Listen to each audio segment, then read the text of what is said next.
No doubt this is a traditional clash at the MCG, and Mick, you're involved in many of these. Are they up a couple of notches? Oh, they certainly are, Jared. It's just great atmosphere, but, Collingwood Carlton clashes are special. We see Brad Pearce back from suspension today, very important in the front half of Carlton. Yes, they're going to need some goals out of Brad Pearce. He's one of their few players that have kicked the bag, and David Parkham will be relying on many of their players to contribute to the goals. Cooter was named at full-back, will probably play at full forward. Dean is likely to get Sav Rocker. Sexton's been in doubt, so we'll keep an eye on him. The Carlton midfield really do have to win and add to the goal-kicking abilities. Good to see Lance Whitnell continuing his improvement. Lots of pressure for an 18-year-old. And look to get half a dozen or so shared goals amongst their full forward. Allen and Porter will take on Monkhorst in the ruck. And lots of pace and lots of run on the bench, including the big fellow in Porter.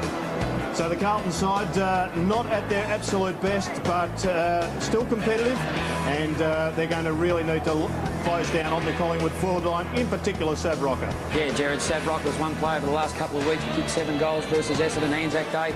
It's a different contest this week. He knows he hasn't really been a good player against Carlton consistently enough. But here we go, look at the half-back line here. Krasiska back to his brilliant form of a couple of years ago. I think he'll play on the wing where he has played. But there's the centre line, Buckley, Williams, McDonald. Been very good ball winners. Have two of those 3 players. Williams back in the side today will add extra run to the Collingwood team. Sav Rocker, he's the key to the team. If he kicks multiple goals again, Collingwood will certainly win this game. Monkhorst, great responsibility back on him. As you know, there's an interchange bench. Godden, Francis, Liddell, and also Fuller, a goal kicker last week. And Mickey, you kicked one of the goals of the year in one of these games a couple of years ago. Yeah, actually a bit of luck there, Jared, but that's history now. But what an exciting contest it should be today. Yes, well, they've been looking for this match, looking forward to this match all week. Carlton and Collingwood after the break. Craig Bradley won the toss and elected to go left to right in the first quarter. Porter wins the first hit out. McKay helps it off the ground, and the Blues win the first centre break. Very important. They get the half forward. Hogg is there for the Blues. Dishes off the hand pass to Whitnell. Long kick. Allen is there, same direction as the ball. And it goes off the hands and through for a minor score, coming off Mark Richardson. Well, Carlton started with Allen, Dean and Cambrioli all in the goal square as we have a look at the Carlton bench. Fraser Brown named on a half-forward line. He'll be pretty keen to come on, but Carlton will probably wait for the pace just to come off the game a little bit before they send out Fraser Brown. And we look over the shoulder of Alex McDonald as he kicks in. He goes short to the back pocket. Liddell, who comes further short, and around to Patterson, who was a terrific midfielder last week. Only his goal kicking let him down. He kicked 4 behinds. Kick by Patterson to Williams. Welcome back, Paul Williams. Missed the last couple of weeks. Takes the mark and bounds on. The pass is perfect to half forward. And Collingwood looking good early. Matthew Francis goes out wide. Mal Michael up from the back line. Rocker in the pocket. Manton spoils. Rocker can't take the mark. Bradley back to Manton. Ooh. Manton's hand pass, a hot one for Hogg. Russell's there with him, and the ball out of play. And already, Drew, there's some interesting one-on-one matchups. Matthew Hogg's gone with Scott Russell. Andrew McKay's got the job on Nathan Buckley. So they're 2 interesting one-on-one duels all over the ground. Anthony Franchina's also got Paul Williams. Throw in, clean possession, Krasiska. Buckley overruns. Bradley is there, the skipper. He waited a long time to get the top job. To the centre of the ground. Mark drop, no free kick paid. The ball whipped out to McDonald. A high ball, all Carlton. And Porter takes the mark. Carlton playing Allen and Porter on the ground together since Porter broke into the side. And most teams can't find room for 2 ruckmen. Hamill, hand pass into Rice. Rice's pass on the bounce. Awkward one for Allen. Whitnell got it back to Rice. Awkward half volley for Dean. And the ball's whipped away from Dean by Chad Liddell. Round the southern stand side, kick smothered. They can't clear the area just yet. Patterson eventually. Back he goes to Richardson. Monkhorst fires off the hand pass to Wright. Graham Wright to full forward. Rocker one out with Manton. Rovers needed for Collingwood. Diulio for Carlton. Good tackle. Off the ground, a goal. Nathan Buckley got it. Minute great to see, Gerard. A tall forward like Severio Rocker went up for the contest. Manton kept his hands free, spoiled the ball, but he recovered very quickly, did Severio Rocker, to lay a very important tackle, as we see here on Ronnie DeLulio. Great to see a big man doing the defensive attributes of the game, enable the ball to feel free, and Buckley, with a great skill at ground level, kicked a terrific goal. Pete McKenna. Drew, I'm amazed on the Carlton forward line. They're gone with Dean and Allen deep in the forward line. Admittedly, they've got Camporelli, but surely you would start with Pearce on the ground deep in that forward line. He's the danger player to Collingwood. Bounce by umpire Troy Burton in the middle. Porter wins it. McKay gets the hand pass forward. Awkward bounce for Franchina. They're working pretty hard in the middle. Bradley's had plenty of leather early. To the 50, but he's given it up to McDonald. Well, Craig Bradley is starting on the members' wing. He's matched up against Wright, and he has had plenty of footy, as you said, Drew. Buckley and McKay, the two number 5s. Buckley wins again. Back to Wright. Hoists it up high. Gavin Krasiska, who's enjoyed his role in midfield in the last couple of seasons. Closer up to the action. Kicked by Krasiska. Sav! Got it. We've got to say, Mick, that the field kicking to Sav Rocker has been very good, and this doesn't look good for the Blues with Mackay limping. He is Buckley's direct opponent. What a shot of big Severio. This is a great confidence lifter for him early in the match. But the field kicking, Mick, has been first class from the Pies. Yeah, they've certainly used the ball far better, but it just goes to show when you get the ball in quickly with a bit of height and a bit of length, it's amazing when height becomes very important in front of goal. We've seen 2 minutes ago when Rice miskicked 2 opportunities to kick the ball forward, one to Allen at height, and also, but here's the injury to Mackay. I hope he hasn't got a bad ankle injury, because what an enthralling contest it should be between Buckley and Mackay. He certainly turned it, and he is coming off the ground along with their club physio, so he'll probably just come off, get that re-strapped. We'll go down to Dipper shortly to get an update, but if he's running as freely as that, I don't think there's any question that he will take a further part in this game. He'll be back pretty shortly. Pearce goes on to replace him. Sav Rocker. What a confidence boost this would be for the Pies, following a great mark. If he can goal in the opening 5 minutes, 51 metres, no problem.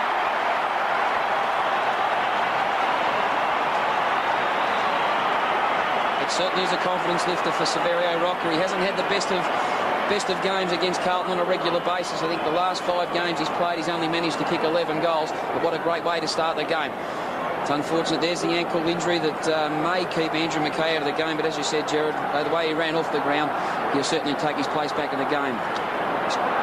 Scott Camporelli has moved down onto the wing and Pearce onto the ground. Collingwood with a couple of opening goals to their 2 champs, Severio Rocker and Buckley.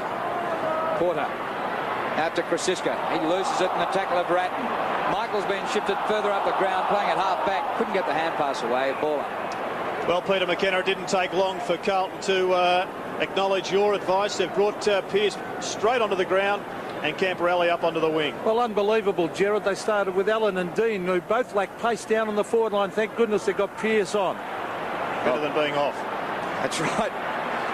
He'd have to press the cut button. As Kutafiti's getting a hand pass away, not too good for the team. Sexton goes defensively, might set up Watson. Shane Watson for Collingwood. In between wing and half forward for the Pies, out of bounds, southern stand side. Good afternoon, Dipper. Good afternoon, Drew. A terrific atmosphere down here. I can certainly tell the Collingwood supporters outnumbered the Carlton ones, and they're working very tightly on Andrew Mackay down here. They're just re-strapping his ankle, as Gerard suggested, and we expect him to be back on the ground shortly.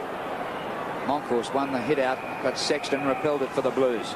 Back to centre wing.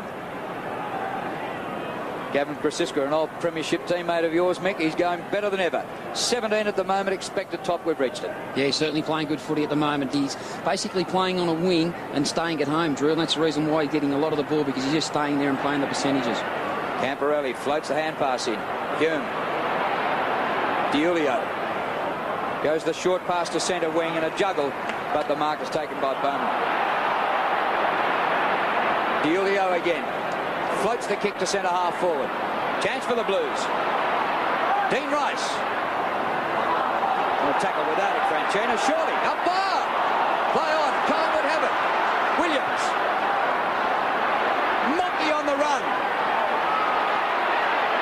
He might do a Gabbo here. Up Back to full forward. Watson and Sexton, the 2 14s.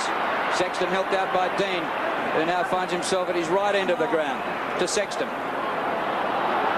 Michael Sexton, cornered in the back pocket. Just had to blaze away, and he's given it up. Scott Russell. Punched by Camporelli, disciplined from behind. Strong tackle. A magnificent tackle by Patterson. Forces the ball up 40 metres out. Well, just at the moment, I think Collingwood have got a clear advantage through the middle of the ground and across their half-back line, where a lot of their attacks are emanating from. But they are going longer with the football than Carlton. A lot of players around this ball up. Gee, if Collingwood could get another one here, they'd lead 3-0. Porter palms into a nest of players. They've worked it out. Here's Mel Michael.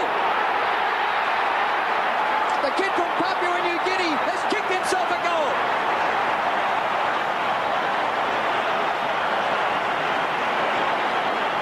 One thing he's certainly got into his game, Gerard, is knowing the percentage time to push forward. On that occasion, he's seen himself on the offensive side of the pack. The ball dribbles free here. It's a flurry of players. That's all you can do in a situation like that. Try not to invent something. Just play with a straight back, get the ball forward.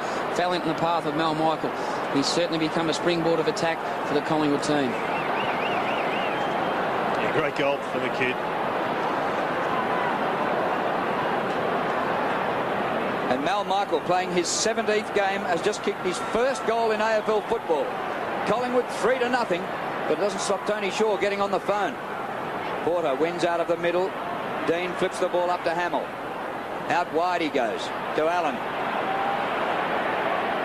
Allen back over his shoulder. Well, he tried to and kicked it into the crowd. Carlton are trying to make the change at the moment with Andrew Mackay to come back on the ground, which is good news for Carlton supporters. Well, the question, Mick, is who would you take off? I think Carlton need the extra pace out there that Pearce provides, so maybe they've got to drag one of their taller players off, Porter or Allen. Yeah, we just seen that example then, didn't we, Gerard? When you kick to a tall moving target, doesn't find its target, those tall players become very slow. There's Paul Williams. He's cut up Carlton in the past. He's done it again now. Rocker! And already back. Will-o'-the-wisp. Beautiful kick, wasn't it, from Paul Williams, and they will welcome him back in their 50,000s here, the Magpie Army. But already the absence of Steve Silvani is being hurt tremendously. That was just brilliant play by Sav Rocker. He's got a wide frame, very difficult to spoil once he is in the front position, as Porter comes off the ground to be replaced by Andy Mackay.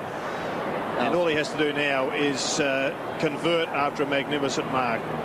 Backside out, arms directly out in front. It was a great piece of forward work. Right behind him as he kicks his second.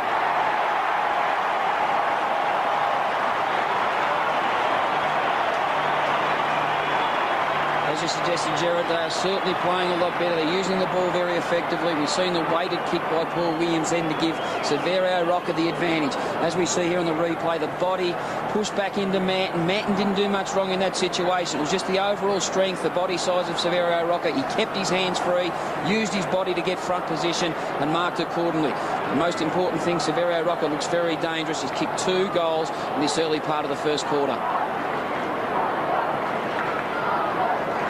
What a start by the Pies. 4 goals straight to a point. Peter McKenna. I'd be getting Michael Sexton, Drew, down the fullback. I don't think Manton's got the height or the strength to go with Sav Rocker, whereas Sexton has. Yeah, good on you, Pete. Well, I'd agree with you, Peter. I think that at the start of the game, Mickey and I were looking for other options, and I think that Michael Sexton is probably the next best option. Great mark by Scott Russell. McDonald has been a very good player this year. Perfect kick to Buckley, just inside the line. And that's exactly what it's been right from the start of this game. Perfect disposal by foot from Collingwood. And Buckley with distance. Rocker from behind. Not this time. Man in front having a shot. Fuller across the face of goal. Schauble comes back. But they've lost it. Koutafidis was named at fullback. But he kicked 6 last year against Collingwood. Pearce goes for a run. Open forward line. He put it into space and said, run onto that, son. Ronnie said, pardon me? And the ball's out of bounds. Carlton certainly appear to be a team that are struggling for form. Just the decision-making process. We've seen then Pearce had an open, run at goal. There's no one in the square, and all he decided to do was give a handball to DeLulo in the path. Didn't find its target. Here we see the resultant boundary throw-in. How dearly they'd love a figurehead at the front of the goal square like Saverio Rocker, as we just saw, spoiling. If you can't mark it, you've still got to bring it down to the ground like that. Camporelli in trouble, gets rid of the hand pass. It bounces past Whitnell. Out of defence, Patterson. The whistle's gone from the umpire up in midfield. It's a relayed free. The signal was holding there, Drew, so as we've seen the replay there, righty clearly holding Bradley's jumper. So free kick to Craig Bradley. And thumping it long. Carlton haven't been here too often. Good punch by Richardson. Down to the front, Hume dragged down. Collingwood tackling fiercely, but the hand pass comes out to McKay. Kick it yourself. Mel Michaels kicked one. No distance from 30 metres out. Ground contest. Hume. Taken down by Shawble. McKay's hand pass intercepted by Russell. They've worked out of trouble well. That was Fuller. Williams again. He almost kicked it through the legs of Koutafidis. Crow, back to Williams. Back to Crow. Oh, great stuff. Oh, not a great kick. There's 3 Carlton players to 1 Collingwood. Sexton. That's not a great kick either. 3 Collingwood, 1 Carlton. Patterson. Oh, well, there's nobody on the forward line for either team. Manton marks. Sexton, half back to half forward. Hamill with the lead from behind. Russell's been good. Buckley, sensational. What else would you expect? Williams dropped a mark he might have taken. Then applied a great tackle. And the ball spilled Collingwood's way. Watson to Russell. Smother by Dean. Good hands. Terrific hand pass out to Watson. Crow, 40 metres out. Nobody in the goal square. Scott Crow! Oh, close.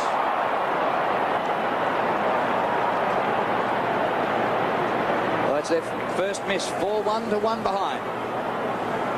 Well, there's nobody to get in the way of this kick. But already, Mick, you can see that Carlton are trying to bottle it up in the middle of the ground. They probably know that they're a side that's capable of kicking maybe 12, at best 14 goals today. They've got to restrict Collingwood. They haven't got away to a good start, but they are going to try to apply the squeeze all afternoon. Yeah, they have to close it up in the midfield, Jared, that's for sure. Moncor started better this week than he did last against Essendon. Buckley's hand pass a bit slick. Oh, Crow out wide. Unmarked McDonald. That's 5 for what should have been. Hit the post.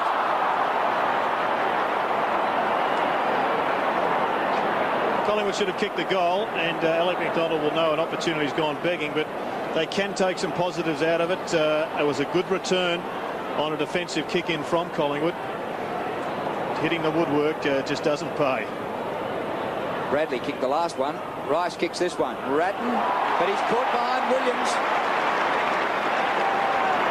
Well, Paul Williams, who's been out of the action with a corked thigh, has come back hot.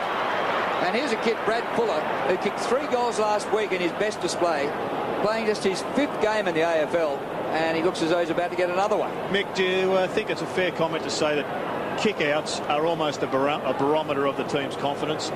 Yeah, it can be, Jared, that's for sure. You know, on that occasion, Ricey was sort of decided that he went to go for the short option, but I think when you're in a situation like that, you have to get the ball as long and as far away to your tallest target and compete from that starting point.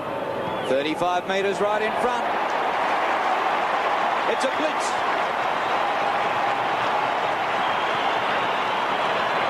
It's an MCG blitz. Yeah, that's for sure, Jared. Similar to the game 2 weeks ago when they jumped out of the blocks, Collingwood, when they played Richmond. But we see here Williams got back, got in the zone. Look at that weighted kick beautifully. Found in between 3 or 4 Carlton players was Fuller. But it's great awareness by Paul Williams. And here's the perspective from Brad Fuller, the concentration, the head over the ball, the tongue actually out of the mouth, the beautiful balance. As he sees it goes through, a great goal. 5 goals, 2 to a point. Carlton, well, they've lost 2 of their games by 1 point and 2 points, but they're going to be beaten by 100 unless they can get going soon. Well, they've lost it in midfield after Hume's hand pass astray. Monkhorst to Patterson. Oh, Fuller!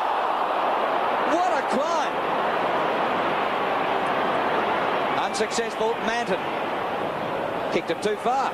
Well, it was lucky to get through to the back to Beaumont. Now to centre wing to Aaron Hamill. Carlton have just got to find some way of closing down the effect of Nathan Buckley and Paul Williams, the real creative players for Carlton. For Collingwood, they've got 16 possessions between them early in the game. Bradley keeps it in, but only for the opposition. Patterson, Michael, what a good young player he is.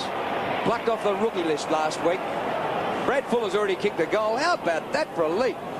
Now, Johnny, is he interfering if he doesn't come down with the mark? Well, the umpire must have considered it was a realistic attempt to mark. If he considers it's unrealistic, then he will penalise Fuller in that situation. Well, I'm glad he ruled it the way he did. You'd hate to take the attempts and the high marks out of the game. That's right. Good play. Fantastic play out there. Krasiska, Buckley. He wanted a free for high tackle. And should have got one. But it was only a glancing blow. Bucks, you've got to do a little bit more than that, obviously, to get one. Didn't cut you. Monkhorst against Allen.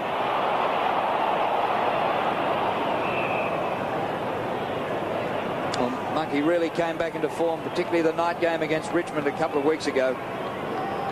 And a spurt at the start of the third quarter last week against Essendon got Collingwood going to come from behind and win.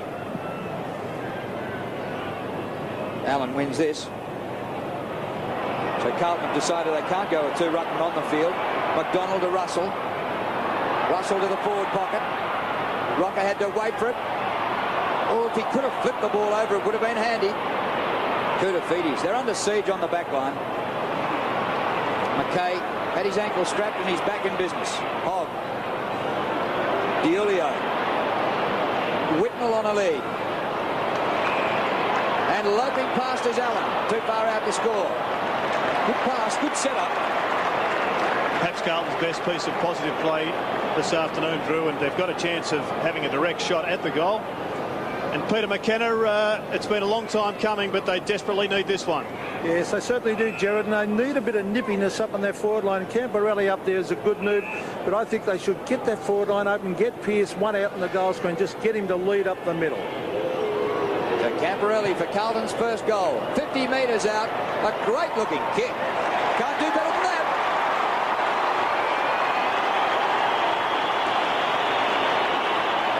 I think this just highlights one of Carlton's problems. They want to get Porter on the ground. I think they've got to, because he is a class ruckman of the future. But there's no doubt in my mind that Allen is a better midfield ruckman at this present time, and they need support in the middle. Yeah, for sure. You know, Allen can overlap the lines. He runs forward. He knows the percentage time to push forward, more importantly. But what a great to see. The setup then was because of Koutafidis. Had great poise, used the ball productively. And as you said, Jared, that's the reason why they kicked the goal. Fraser Brown waiting for his chance to get a run. Bounce in the middle by umpire Brett Allen. And Allen of Carlton wins the tap against Monkhorst. Camporelli tied up by Buckley. Buckley in a midfield role. He's already kicked a goal. We'll probably see him kick in after behinds as well. Out of the middle, Ratton. Inside 50. Michael. He's so short for a youngster. Well done, Mal Michael. Well read by Williams. He attacked that bouncing ball. Right. Inside the 50. Not well directed to the forward line. That ball was attacked beautifully as well. But the kick too wide for McKay. And McKay takes Buckley over the line. Franchina back there with a half volley pickup on the 50. That's been the difference. A good setup by Franchina, come and met the ball, but not finding your targets. When you go short to a 50-50 contest on that occasion, you must either make a decision to kick long or find a loose player free. McKay's hand pass, and he's copped it straight up to Godden. And one other part of the game, Drew, that I've been exceptionally impressed with Collingwood's play, when they haven't got the ball, it's every midfielder really works hard to get goal side of their direct opponent. It's that work ethic that gets weighted numbers back in the back half, and then you can set up from that starting point. Big punch away by Peter Dean, and the ball straight back out of bounds. Just over 4.5 minutes to quarter time. Carlton are at least on the scoreboard, but they conceded the first 5 goals of the game to Collingwood. Carlton have lost their last 4 games straight. It's their worst losing sequence since 1994. Russell tapped back by Liddell. Patterson's kick short of the 50. Hogg marks. Sexton might see plenty of the action in the back line today. Sexton wide to the wing. Good kick. Great lead by Hamill.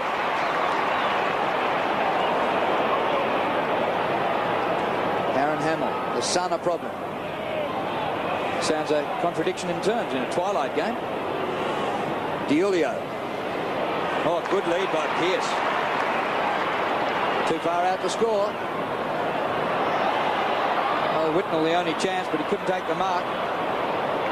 It's still there for Ratton. It's not forward for Koutafidis.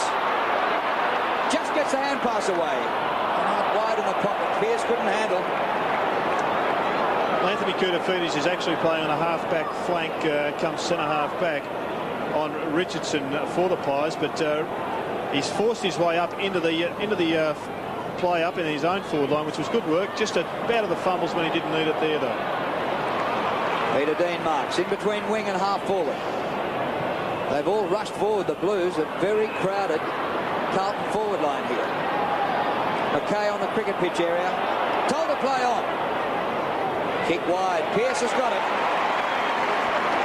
Sure, and as Peter McKenna said before, it's so important for Brad Pearce to be given space because he is very quick off a lead, and that's maybe one deficiency of Mel Michael's game. He's not overly quick over the first 3 or 4 yards, and if Pearce gets that space to lead into, he could become a very good multiple goal kicker for Carlton. And just to correct myself, Koutafidis is actually playing on Matthew Francis across that half-back line. So Pearce has taken a couple of marks. And he lines up for his first goal. 48 metres. And he hooked it off the left. And Peter McKenna, I haven't seen Collingwood play before in this new strip, but I'm most impressed with the new socks. They look as if we've rewound the clock back to the 1950s. It certainly is, with those white anklets. I even wore those, Gerard, in the old days, and certainly looks like a few of the old timers and reminds you of some of the players of that era of the 50s. When Collingwood, of course, Gerard, was a magnificent side as they are now. Always dressed well.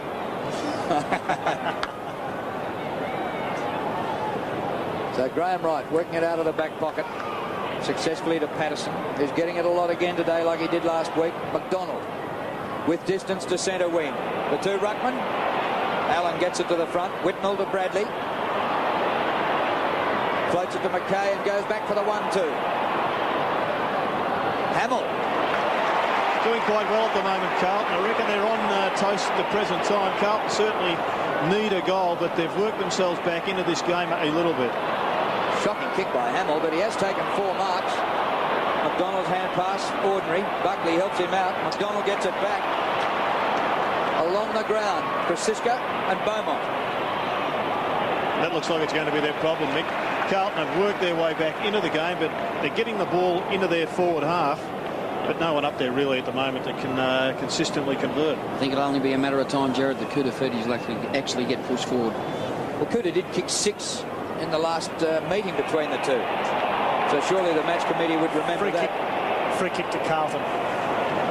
Another one to Craig Bradley. Hamill caught Whitnell caught underneath it. Patterson hit it very hard. It's great stuff out of there by Godden. Eventually to McDonald. And their foot passing much better than Carlton. Right to Patterson. Rocket one out. He's got Rovers. Williams did beautifully to Crow. Oh, Rocket right in front. The Crow might have even been closer to goal than Savvy's. Well, I think the intention was there. The execution wasn't brilliant. I reckon he may well have been going over the top of Sav's head to Scotty Russell. But we'll have a look at it. Maybe I was being a bit lenient there, Mick. Was a Sav Rocket or Sav Rocket? What about the great hands by Paul Williams in close? Oh, great work. He had it for a millisecond. Sav kicked 2 already. This for 3 in the opening quarter.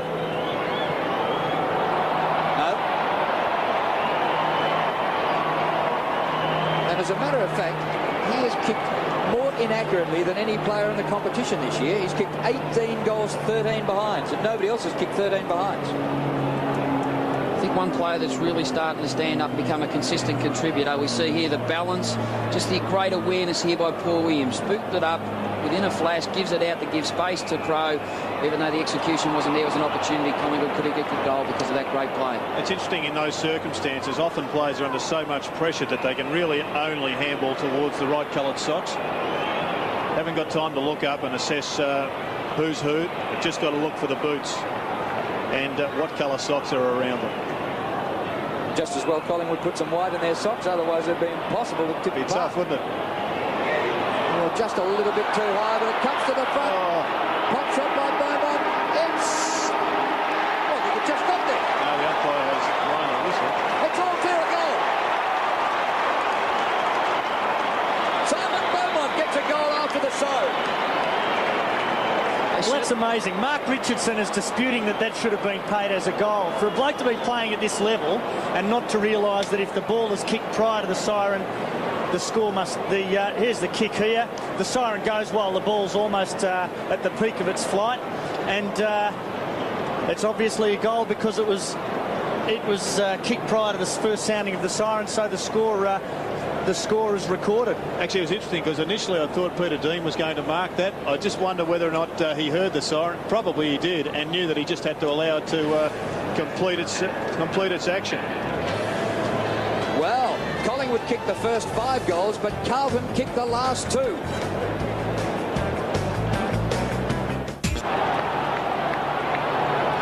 Start of the second quarter here at the MCG, and Moncourse gets his hand to it. Buckley once again wins another kick. He's had 9 possessions now. Camporelli. Overrun by Koutafidis. Oh, the one-handed pick-up, if you don't mind. That is cheeky. Especially after he made a blue the first time. Here's Diulio from centre wing. Up to half forward. Punched by Schauble. Hamill was good in the first quarter. Took 4 marks. Peter McKenna. Drew Dipper, mate.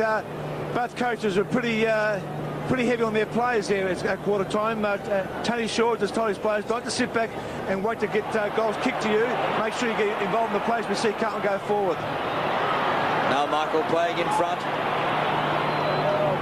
Off the ground. Well, Mick, we've seen Carlton have 3 or 4 set kicks in this term already, and none of them have gone to their direct teammate.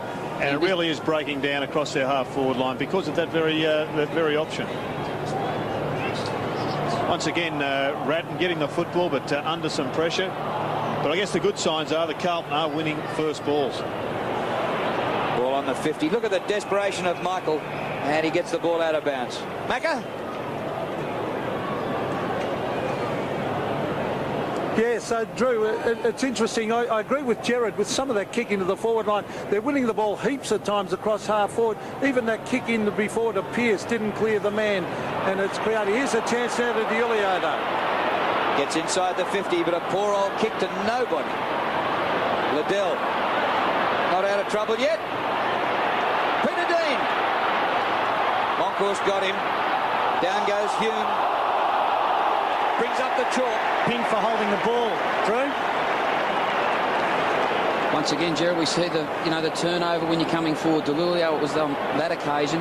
But usually that's one thing Carlton do pride themselves on. They do believe they're harder at the contest all over the ground against Collingwood. That's the perception there, and that's the reason why they're still in this contest. Punch to the front was good. Comes to Hume, edge of the goal square. Players looking into the sun. And off the hands through for a minor score. Well, to be blunt, I think we've seen 6 or 7 Carlton kicks in this term, and not one has spun correctly, Mick. Even that one from Darren Hume, was a floater. Great pickup from Cooter, but if you remember back, his kick was an absolute shocker. Yeah. That was a sideways. Left foot went on holidays, Mick. McDonald kicks in. Michael, the gap is closed down by Hamill, who once again wins in the air. So Carlton have come back in the last 5 minutes or so of action. This is where you just got to assess your situation here, Drew. You don't have to hurry yourself. You just got to pick the right option, as he does on this occasion. And did he find the target? Yep. What a mark that was by Bradley. He was running like an Olympic sprinter and marked it a centimetre off the deck. Hard kick for goal, though, all the same. Tipping, if you can take a mark like that, you can kick the goal. Have a look at this. Oh. Kicked just 3 goals this year, Craig Bradley. He's always been a regular goal kicker in his long and distinguished career, but even that one was beyond him, and he conceded that Peter Dean, a little bit closer and then a little bit better angle, was a better option. That is terrific team play, though, Gerard. Knowing it's low percentage from where Bradley was, he just waited, held the ball up, waited for Dean to slot into that hole. As more often than not, it does become vacated. Peter Dean, through his experience, got into the hole. Bradley, with his experience, gave him the ball. Greater percentage to kick a goal. Dean, 46 metres out. Great kick by a man who's made his name as a defender.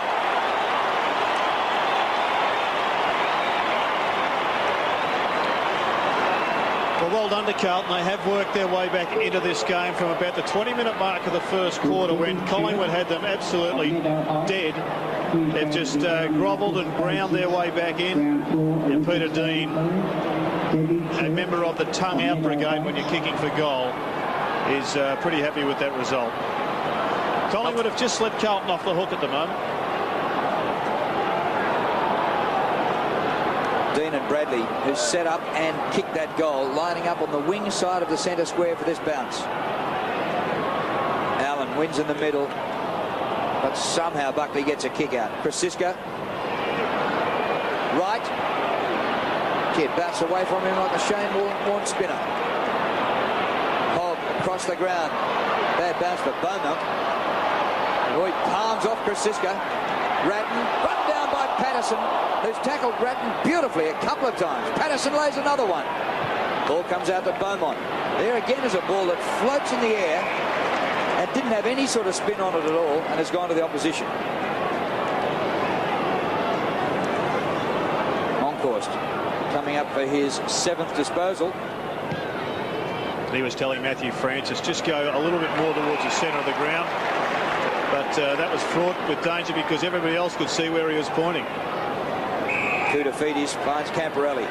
The margin 2 straight kicks now after it was 5-0 Collingwood. Camporelli to the centre of the ground. Whitmore. 1.5 kicks to goal from there. He's got Allen unmarked. And this is a situation where Carlton can certainly get back in the game. Matthew Allen is a very good athlete. He knows how to cover the ground. He knows when to push forward. On that occasion, Monkhorst didn't have the ability in leg speed to match him. That's the reason why Matty Allen was 50 yards in front of Monkhorst across the ground. He was prepared to work that little bit harder. I think he'd be pretty keen to make a point. Has been played up in the forward line for the majority of the season, but given a chance at the moment early in the match. Allen's kick is just through for a minor score.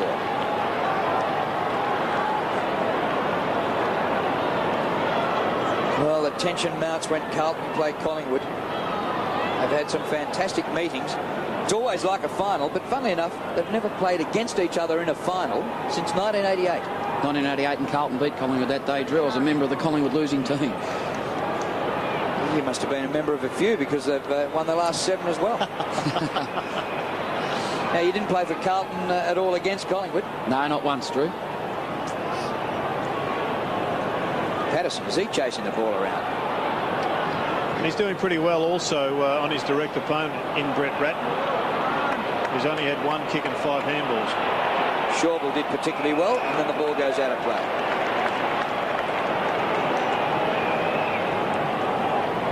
It is Carlton who have really opened up their forward line, as Peter McKenna mentioned. Brad Pearce is 1 out in the forward 50. Every other player's outside that 50-metre arc, that 50-metre area.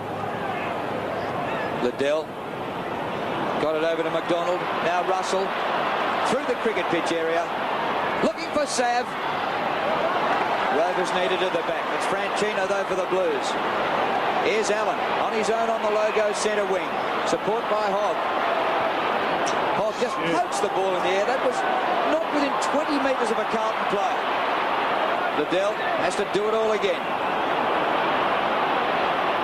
Michael. He didn't get it out. be surprised if Tony Shaw's about to make a change. Maybe Monkhurst off the ground, Matthew Francis or Mark Richardson into the ruck, trying to curb the influence Matthew Allen's starting to have on this game. Well, they've got to use Matthew Francis better. He's isolated a number of times by himself because Koutafidis is going more towards the centre of the ground trying to get a kick. Francis is pulling towards the smoker stand here on the members' side, but they're not making Carlton pay, not making Koutafidis man up by continually kicking the ball to Matthew Francis.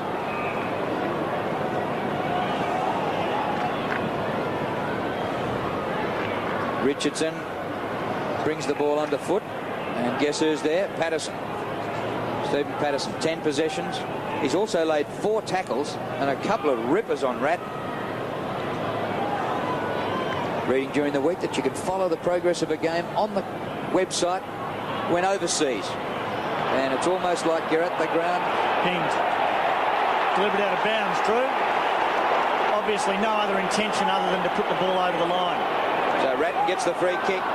Half volley not taken by Camporelli. Russell finds the line.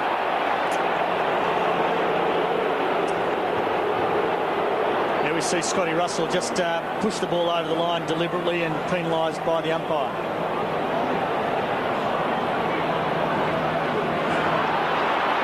There's Ratton working his way behind the pack. Mal Michael not even prepared to concede a behind, although he did plenty of times last week against Essendon. Michael clears the 50. That's a clever kick. Out of bounds. Yes. Boundary umpire from behind says to Godden, you've taken it over. Now, even though Luke Godden was actually, well, his feet were inside the ground, he actually moved the ball to the right of his body and put the ball. He puts the ball, here we see it on replay, Luke Godden running towards the ball now and puts the ball out to the right of his body, and that's where the boundary umpire's blown it out of bounds.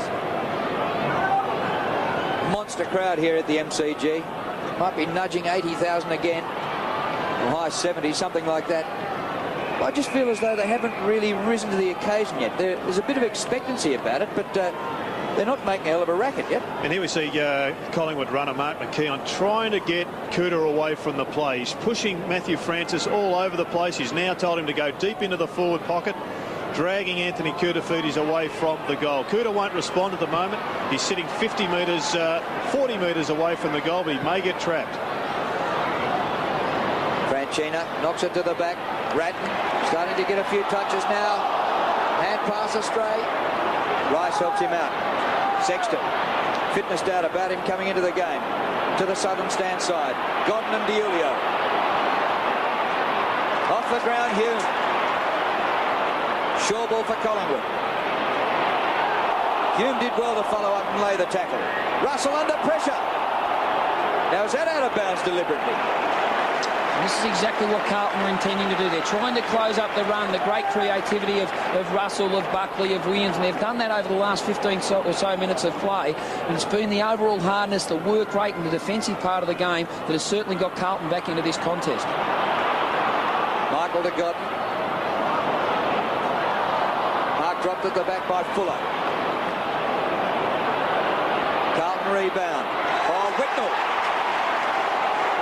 He's a class act, this kid, Gerard. Yeah, smart young player. His debut, I think it was in round 1 last year, was as good a debut as you've ever seen from a 17-year-old. And a lot of responsibility on his shoulders being the go-to man in the forward line, but he has shown many, many times that he is a smart footballer that is just going to get better.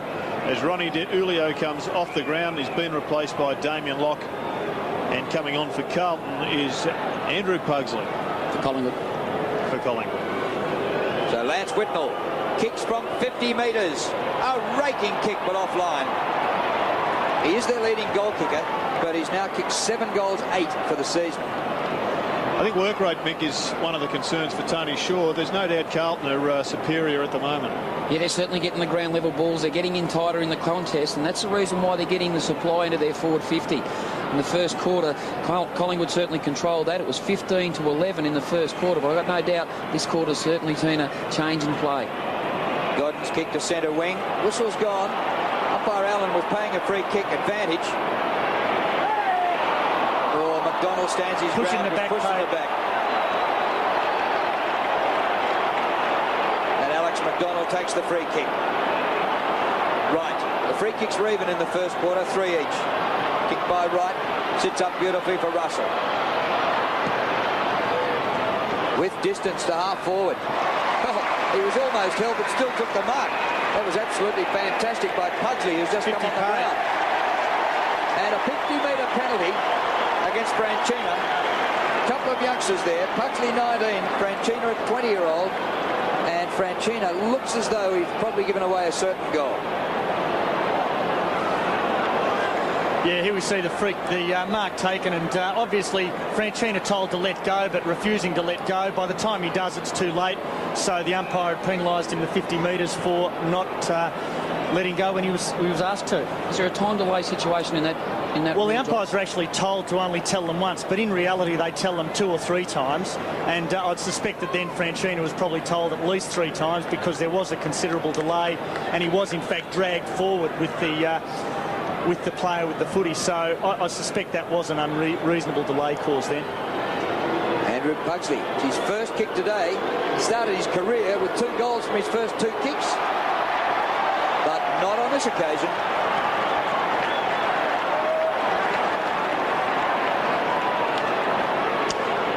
Well, we saw the breeze just blowing across his jumper there, and as always at the MCG, it can be a little bit swirly, but he just didn't look all that confident going for goal then, Mick. Then we look at the Carlton situation. Brad Pearce has come off for Fraser Brown for his first run in the contest. Rice kicks in and clears the 50. Sexton doesn't take the mark. Hume. And the umpire calls for it and will ball it up.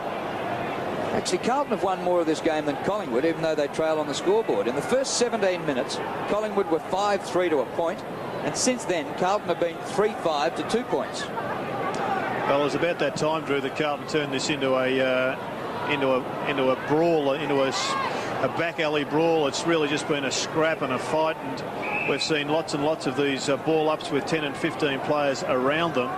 And if they can do that, Carlton, for the rest of this game, they may just claw their way back in, and we see a game that's decided by a kick or 2 in the final moments. But Collingwood, if they can break it up a little bit more, they've got the firepower up forward, then they should be able to go on with it. But at the moment, Carlton are successfully implementing their pre-match strategy. Free kick paid to Allen there for a slap in the face in the ruck contest. Monkey let him know all about it. Here we see it. There's the little slap in the face there. Matthew Allen appealing for it and getting it. Here's Munkenuri. Rice to Diulio.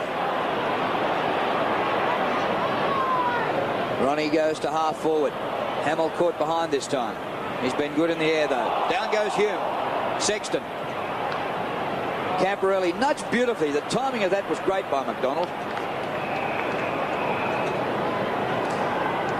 There's a very fine line with those, isn't there, Drew? A little bit too early and it's a free kick, but when it's right, it looks good. I think the key to that one was that he got him in the side rather than the back. Yeah, and the timing was right too, Jared, wasn't it? Yep. Gee, it's a hot footy in there, isn't it? Ball hoisted up by Locke. And a defensive mark to Mark Richardson. 11 points the margin. Collingwood in front. After they at one stage led 33-1. McDonald did well to Russell. How about the space here for Shane Watson? Pugsley in front. Ball carries those 2 players. Sav did well to soccer it away. Gets it out wide into the pocket. Centering ball by Fuller. Oh, it sits up for Wright. Graham Wright. And he's missed. So Collingwood, after 5 goals in 17 minutes, haven't scored another one since, and we're at the 17 minutes of the second quarter. And he elected to try and kick it round the corner rather than just straightening up and kicking the drop punt on its point. And whenever you do that, you just heighten the risk factor. And Matthew Francis, once again, Mickey, was 40 metres on his own in the goal square. Koutafidis had got lost in play, and they just can't win a trick by getting it to him. Jared, just Brett Allen's talking to Fraser Fraser Brown and also I think to Scotty Russell, I would think there may have been a report. I have no idea what for, but he's certainly spoken to both players and told the other umpire not to allow the ball to be kicked in until he had an opportunity to speak to them. So we'll find out more later from Dipper. And the ball back out of bounds. The two number 14s, Watson and Sexton. Well, this game's gone from having the look about 100-point thrashing to it to a real contest right to the wire. I think Carlton realised it couldn't be a shootout of who's going to kick the man of goals. I think they really had to close it in tight in the midfield, which they've done, and that's the reason why it's 5-3 at this stage of the game. There's not one player on the ground in Carlton's forward 70, 80 metres from goal. Buckley centering kick. More players than Seagulls there. Patterson, ball was touched. And that's I don't know whether Watson got his boot to it. Good awareness, though, by Watson on that occasion. He knew that it was touched off the boot. Maradona, I suppose, in soccer terminology. Yes, and I think he had an airy. Didn't quite get the boot to it at all. Tell you what, you could tell the old hamstrings are nice and tight. The leg didn't quite extend as much as he would have hoped. Can you hear the twang from here? Go Maradona. Look, I'm just confirming that report. There has been a report. Fraser Brown on Russell. So Brown's gone into the book, Dipper. Right, Drew. Well, he got straight into it because he's been on the bench for a quarter and a half. Hume.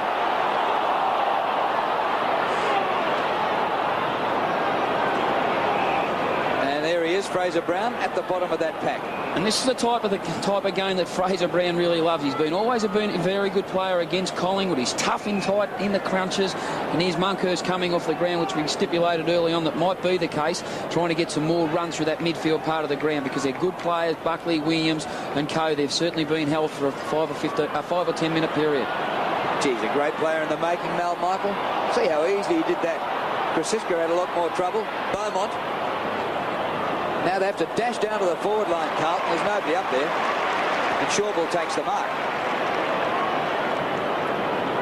Graham Wright. Krasiska and Michael to help him. It's been strangely quiet, Gav Krasiska, just his 5th possession. Marnie, I think he just came off the bench. So nobody near him. Josh Marnie. Savrocker. Over the last couple of weeks, Jared, Severio's Rocker's judgment at getting the ball at the highest point is starting to become a feature of his game. He's doing it more consistently. You see the height of the fight of the ball, but he's hitting the ball at the highest point. And it's very hard when you're a tall man like Rocker is to defend in that situation. Yes, this is no doubt the best display he's put in, I think, this year up to half-time. Last week he got 7 goals, but a lot of them were coming after half-time. 6 after half-time. Kicked one right on the half-time siren, I think, which lifted his confidence. Well, he's giving them off. I don't know whether he might, even from the boundary line and 50, it might be better to try and kick them. Quarters on for Carlton. Allen's having a rest. Well, Carlton, they just got in each other's way there, and one of them was Bradley. Everyone's getting in everyone's way. Camporelli's free kick for holding the man, Drew. This game's a traffic jam. It's actually a quantum leap for, I think, for David Parkin, who has never really pushed extra players into defence as Rodney Eade, etc., have done for quite some years. But right now, he knows that that's perhaps the only way his side can win, blocking it right up. This reminds me of Atlanta during the Olympics. Nobody's going anywhere. Russell to the 50. Now Paul Williams, he can burn them off. He's got the siren sounding and the light flashing. Krasiska, a high ball short of the goal square. Oh, well done, Dean Rice. Courage. Sev, almost an action replay of Anthony last week, and he's gone. Sev's in the book. Now that looked very similar to Anthony Rocker last week. Well, there's Anthony sitting in the stand serving 2 weeks, and Big Brother goes into the book. Yeah, I hope I didn't moz poor old Sav then, but it certainly did look similar to what Anthony did last week, and we all know what happened to Anthony, but Dean Rice actually took the mark and Sav arrived on the scene a little late, and they're the incidents that give rise to reports for charging. So he has certainly been reported for charging, and the 50-metre penalty will be paid because the mark was taken. Because the mark is taken and then he's knocked to the ground after the mark, the 50-metre penalty is paid for that second incident. No doubt there's going to be a fair amount of controversy, but what about the courage of Dean Rice? That's certainly in special games like this, individual acts of play like that certainly gets the side up and going. Damien Locke fires out the hand pass to Sexton. Sexton inside 50.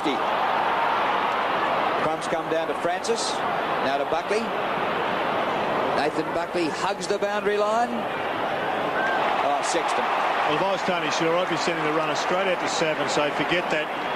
You won't get suspended for that. That was a nonsense. You had to go. I'll defend you all the way. Don't worry about going in the book. Keep your mind on the game. Yeah, spot on, Jared. But will they plead guilty or not guilty? NG. Might determine the penalty, the plea. Williams beautifully to Rocker.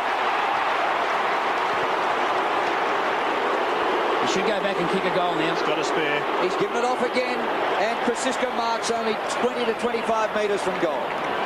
Just see the importance of Paul Williams. When he gets forward of the ball carrier or forward of the ball, it's amazing how many times he runs onto that situation. You've got to deny him space. You've got to get goal side him all the time. Matty Hogg's now his direct opponent, but as soon as you get good players freed of space, it's amazing how they cut you up with quality skills like Paul Williams has got. Important kick this one for Collingwood, Mick. Yeah, important kick. Gavin Krasiska's been terrific over the last 2 or 3 weeks. No doubt his confidence is up. He's not a renowned goal kicker, but in this situation, I'd back him in, Jared. Well, they haven't kicked a goal for about 35 minutes. Krasiska breaks the drought.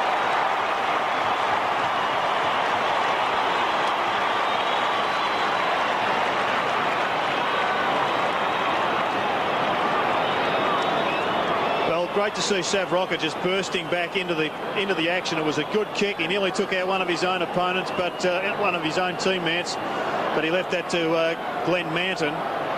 And then quickly he just got the ball onto Gav Krasiska. He had 2 options, which is a good sign for Collingwood. Lots of forwards running into the forward line and great conversion.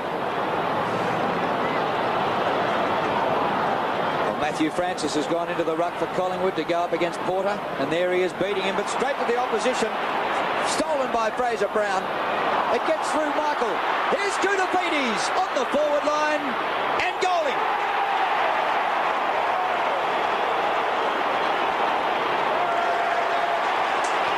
We actually stipulated that Koutapidis would eventually go to full forward, Jared. I think he's the only person on the ground in Carlton's forward 50 that is more than capable of kicking 3, 4 or 5 goals. And that's what they need to keep involved in this contest. They've got Rocker. Collingwood have got Rocker up one end who's capable of kicking multiple goals. He's the man for Carlton who can certainly kick 3, 4 or 5. Well, you are officially a paid-up member of the Keep Cooter at full forward squad, as am I. And Peter McKenna, I'm sure you'd be pleased to see Cooter at full forward. Yes, I think, Jared, they weren't getting enough out of Pearce, and then they tried Whitnell there for 10 minutes, but he's better up the ground. Good move by David Parkin, Jared. Francis won this, but this time Williams gets it for Collingwood. Crow is there. They block it up again. Marnie had a touch. Lost it. Camporelli, good hand pass. Floated over the top to Diulio, but the hand pass missed him. Another tackle by Patterson. Balls over the crowd. Brown's kick up towards half forward. A juggle by Whitnell. Now he applies the tackle. Richardson, and that'll be a baller. A tight situation there, Johnny. Could it have been a free kick to Lance Whitnell for head high? I thought they were both going for the footy, Mick. Yeah, Ronnie DeLulio in a bit of trouble there, really trying to get the ball out as quickly as he possibly could. Collingwood need Nathan Buckley just to lift a little bit also. He's been taken out of the play in the last 10 minutes by Andrew Mackay. Right. Gets the first kick out of that pack. Centre of the ground. Hand pass out to Russell. Came from Fuller. Mackay. Look at the tackling. It seems that players from both teams are putting more emphasis on the tackle rather than the possession. Big pack at half forward for Carlton. Comes to the back. Oh, absolutely brilliantly done by Matthew Francis. And didn't Patterson commit his body? And again goes into layer tackle. Boy. This is a fair old game of British Bulldog at the present time, and if it continues to be British Bulldog, well then you'd say that both sides were in it with as much chance as the other. And I reckon Fraser Brown would have been almost the king of British Bulldog, Mick, at school. Yeah, he's certainly that. He loves a tight contest. He relishes the situation when it is tight and closed up. Fraser Brown, as we know, is a very good centre bounce player. He will be very important in the overall contest of this game, especially around these stop play situations. Francis has done well on the ball. Less than a minute and a half to half time.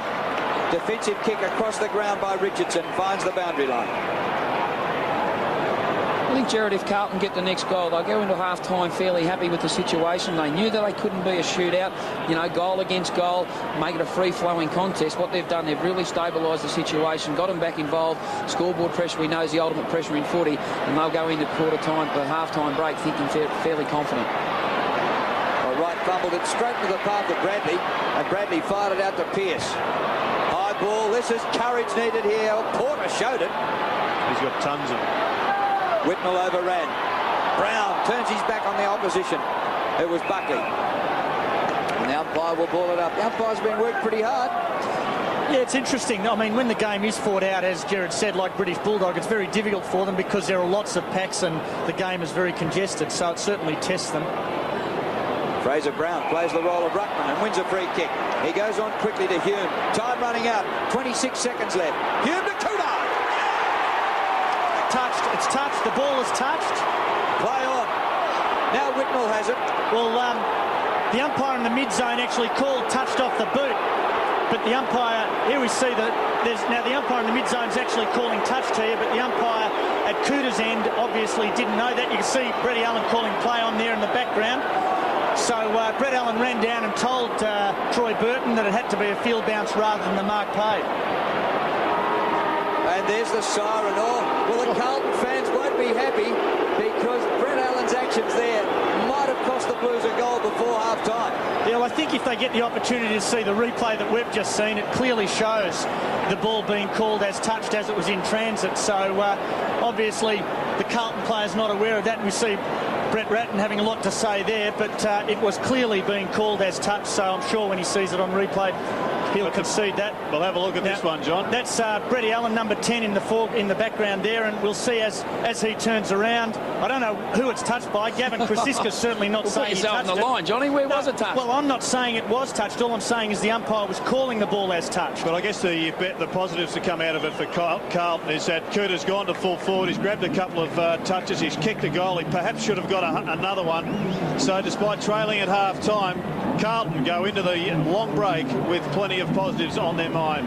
It's 6-6-42 to Carlton 4-5-29. Start of the second half with Collingwood not nearly as far in front as they were earlier. It comes down to Paul Williams. He kicks to half forward, a dive by Diulio and a successful mark. Low scoring slog. Diulio goes towards the outer side. Allen caught behind and outmarked by Gavin Krasiska.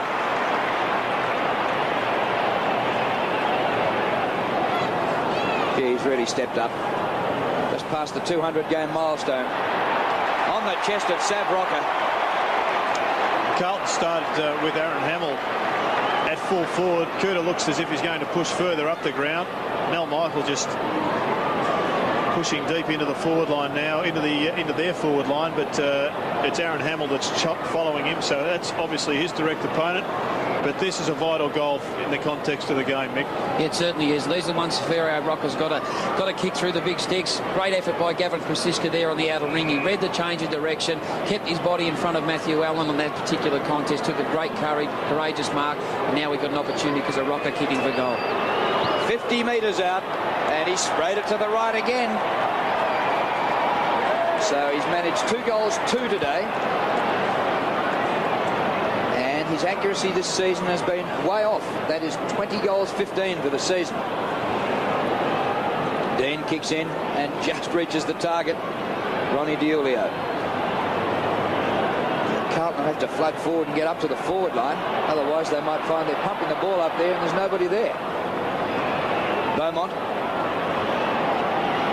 Well, Kuda's pushed back now into the full forward zone. He is one out in the forward 50, and that's the best forward structure I think Carlton can muster. And passed by Ratton to Rice. Once again, high tackle as he kicked it, Drew, so the free kick will be paid back where Dean Rice was tackled. If it had been after he'd disposed of the ball, then it would have been paid downfield, but Rice was tackled as he kicked the ball over his shoulder. So there was a reason for the poor kick on that occasion. Just as well, there have been lots of poor kicks. Damien Locke comes across the ground to Diulio, who just gets hands the ball before the spoil came. Ronnie kicks, and more poor disposal by the Blues, straight to the opposition, and the mark taken by Pugsley. Liddell. Chad Liddell up towards half forward. Marnie. Did There's well. a difference with effective foot use on that occasion, Jared. Yeah. One out is Severio. Well done, Manton. In the path of Ratton. Oh, it's gone goalwards. Watson taken high. Free kick right in front, 15 metres out.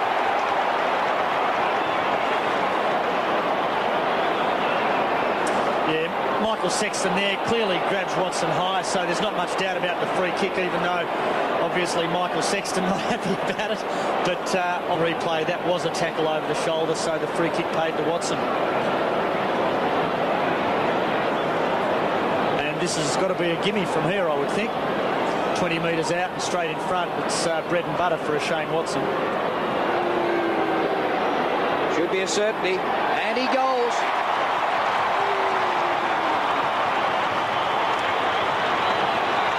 There's the difference, Jared, in Brett Ratney. He hasn't had a very good day for a player of his quality. He's just decision-making process in that situation. He handballed to a loose player, didn't find Sexton, didn't get enough yardage on it. Shane Watson read it a little bit better, got his head underneath the flight of the ball.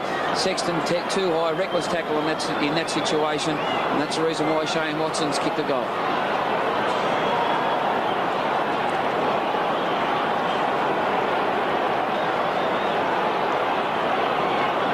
The southern stand, Peter McKenna.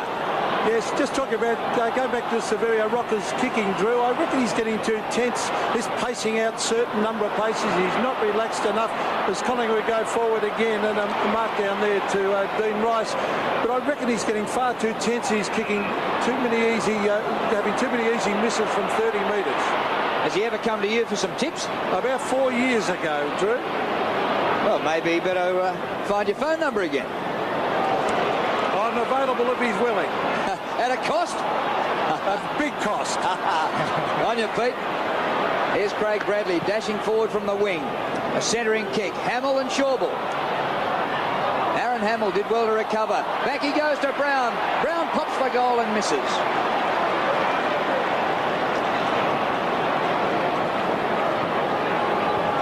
I reckon Peter McKenna was spot on there. Just we'll have another look at it at some stage through the afternoon.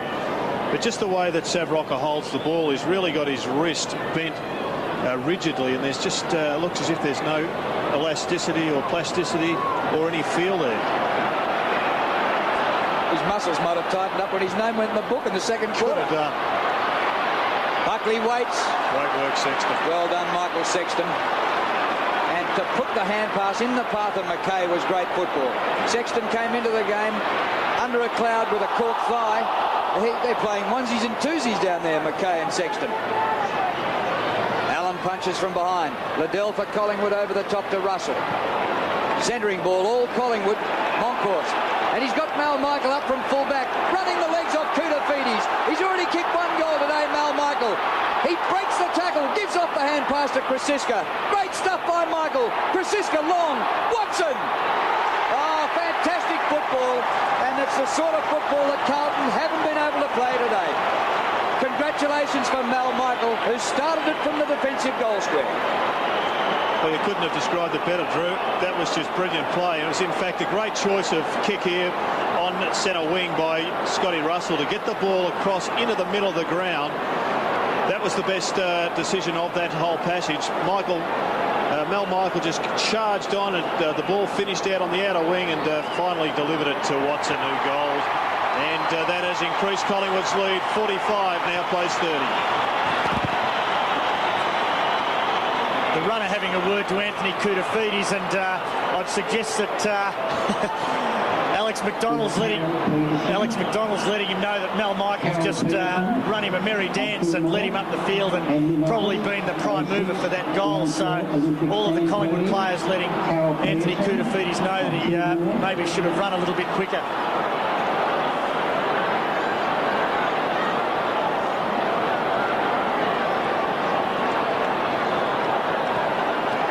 Congratulations there for Mal Michael. It's a 25-point lead to Collingwood after Watson's kicked a couple of goals in 2 minutes. But Michael, I thought he was going to break the tackle and kick a sort of Shane Woden type goal. Buckley goes forward. It comes off hands. And Collingwood charging like they did at the start of the first quarter. And and just as well Rice was there to take it over the line. Hey, Dipper. Oh, you idiot. Hey, Drew, I haven't defended the Collingwood, don't worry, just to try and keep myself warm with these Collingwood punchos, because down here the degrees have dropped about 2 or 3 since that half-time break, and also the wind has certainly picked up, favouring the Collingwood end. Well, put a jumper on. Hey, I haven't got one. Oh. There's 100 players down here. The ball's punched back towards the 50. That Carlton flooded the back line. There's only one player forward of the centre for the Blues, and that's Koutafidis. Oh, the mark was paid, Drew, and certainly looked as though it hit the deck from here. And Mickey McGuan agrees. That was a clear mark, John. I'll just emphasise that flooding of the back line that you described, Drew. Aaron Hamill is playing as, if you like, a forward pocket in the old terms, but it does appear as if the old positional play has just been dropped right out of the coach's manual. What happened to the 5 lines of 3? Here's Camporelli, and Koutafidis marks. Only had one forward, and he's got it.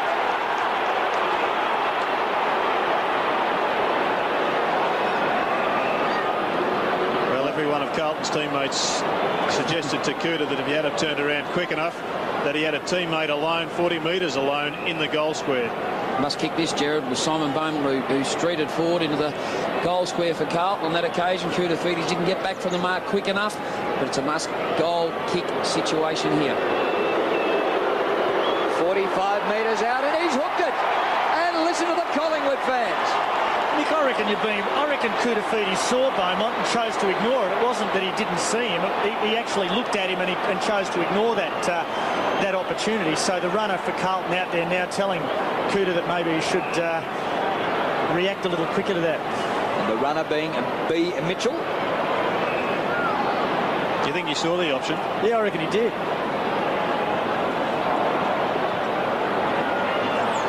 Right to Wild. And now Richardson. Half back to half forward. Buckley nearly make the distance. Well, he tried to kick the air out of the ball. Offline. Pugsley's there. It just goes to show what psychological pressure's all about. Buckley, knowing that when he's got time and space to feel his opponent, know and assess the situation. Andrew McKay's been very close checking in his discipline role today. And psychological awareness, he didn't balance himself in that situation. Buckley normally would have kicked the goal from that part of the ground. Monkhurst off for Francis. Collingwood led by 32 points in the first quarter. Carlton came back, but Collingwood have skipped out again, and the margin is back to 24 points.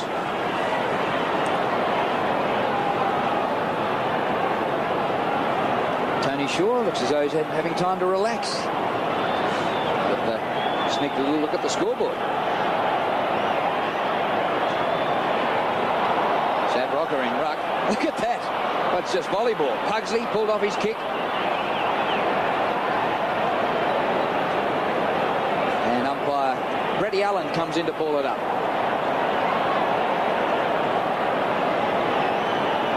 Well, Monkey not looking too good there.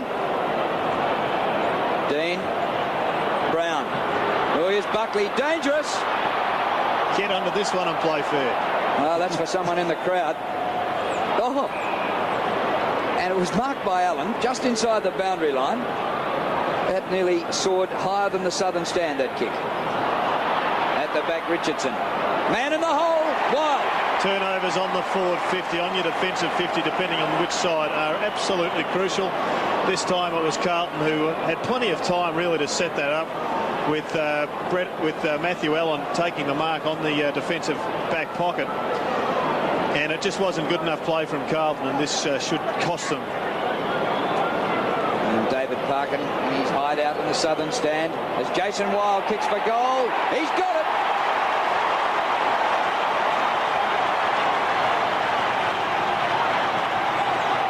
Certainly hit the nail on the head then, Gerard. So important when you're in the back part of the ground. You win free possession as Matty Allen did, but it's so important to look long and go to the part of the ground where there's a bit of height, with a bit of length. On that occasion they went short. The turnover, great selection by Mark Richardson, found Wild free in the hole. And we see a jubilant Jason Wild on screen.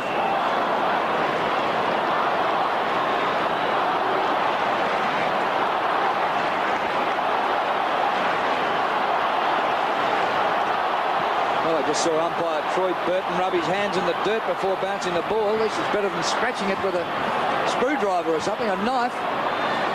Ball on the 50. Russell. Oh, nice throw. McDonald did very well.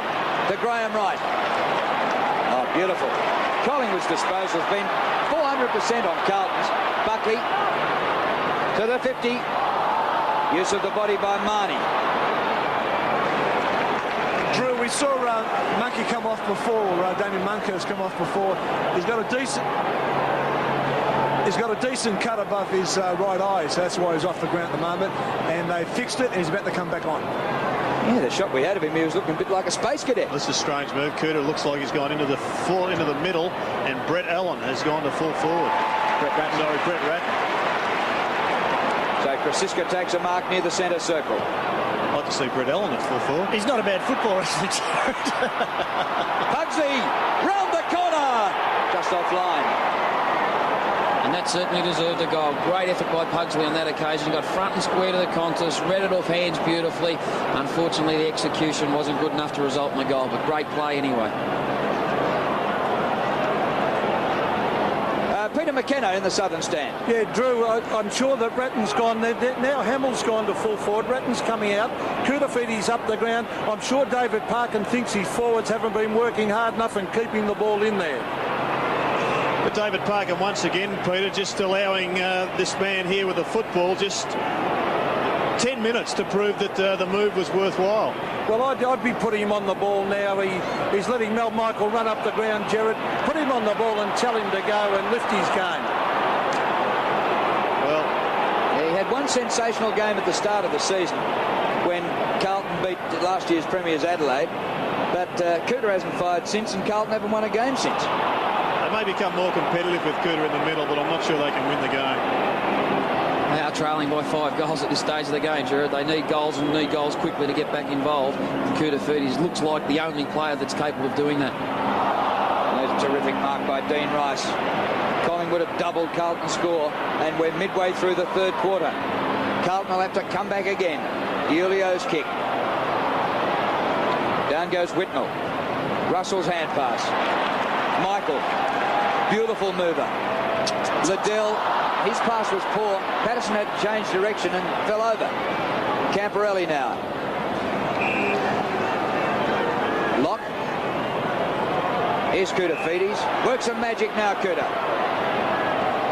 To full forward. Yes! Aaron Hamill. Well, he juggled it. The mark was paid. And all as a direct result of a very poor kick from Chad Liddell. It was a 10-metre kick. It missed the target by about 4 metres. It'd be like a golfer with a 9-iron in his hand finishing the ball about 3 fairways away. It was just not acceptable at this level. Aaron Hamill's taken 7 marks, more than anybody else on the ground. Recruited from Tuggeranong in the ACT. And boy, did Carlton need this. Bit of shenanigans between Franchina and Jason Wild there.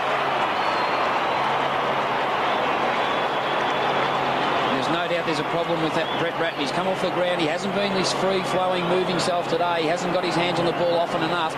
He's certainly come off the ground and Franchina has replaced him. I just wonder, Nick, whether or not it hasn't been a problem for the whole season. He certainly hasn't got to the standards that we know Brett Ratton's capable of, Jared. But Aaron Hamill, he's probably been one player across the half-forward line, full-forward line for Carlton that has really stood up today. He's gone for his marks. He's really presented himself every time the ball's come forward in their part of the ground. He's one guy that's really stood up in this situation. Well, an important goal for Carlton coming from Aaron Hamill. Moncourse back on for the Pies. Liddell out of the centre square. Sexton, he was vulnerable as he had to reach for that bouncing ball. Kutafiti's. No distance. And once again, like the kick that set up the goal, it didn't travel through the air like a drop puck. And this ball will be balled up on centre wing. Carlton's field kicking has been, well, you blokes know more about field kicking than I do, but it hasn't looked good. No, it's been very poor. And maybe they can look up the official AFL website to get some coaching tips on kicking.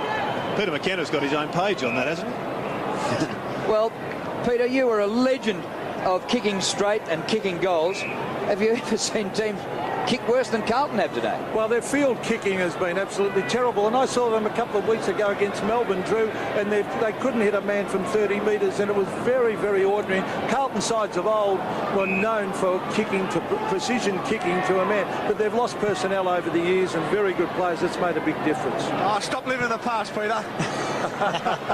Get that poncho off, Dipper. And since Mickey McGuan left. Here's Michael Sexton. That's a better looking kick. Punch to the front, just evades McKay. Allen used his hip and shoulder well. McKay, oh, Hume. Bradley's hand pass intercepted, of all people. Whistle's gone. A Collingwood free kick. Brett Ratton about to come back on the ground for Carlton. Good news for him. His ears would be burning, wouldn't they? Just how to breathe on the boundary line there. I think he's too good of a player to keep off the ground. Scotty Russell from half-back for Collingwood. Space in the middle of the ground for Jason Wild. Up to half-forward, looking for Buckley. Well done, Andy McKay, to outmark his opposite number 5. Whitnell, but getting the ball too far away from goal. He's 3 kicks from home there. Hamill, still 2 kicks. 2.5 probably. Kick by Hamill. Camporelli. Oh, yes, eventually. Now, this will test Scott Camporelli. I don't think he could make it. He goes long. Franchina is in the goal square. Oh, good mark, son. Well, he's done well since he's come onto the ground. John, as you described, he came on initially, he bumped Jason Wild over. He meant business from the outset, didn't he? That's exactly right. His body language was fantastic, and he's finally come up with a grab that, well, it didn't look like he was ever going to take it, but that's exactly what he did. Good awareness also by Scotty Camporelli. Took the mark, got back quickly from the mark, probably learned from the Kuta Ferdy's mistake earlier on the quarter. That's the reason why we've got a shot on goal for Franchina. Anthony Franchina.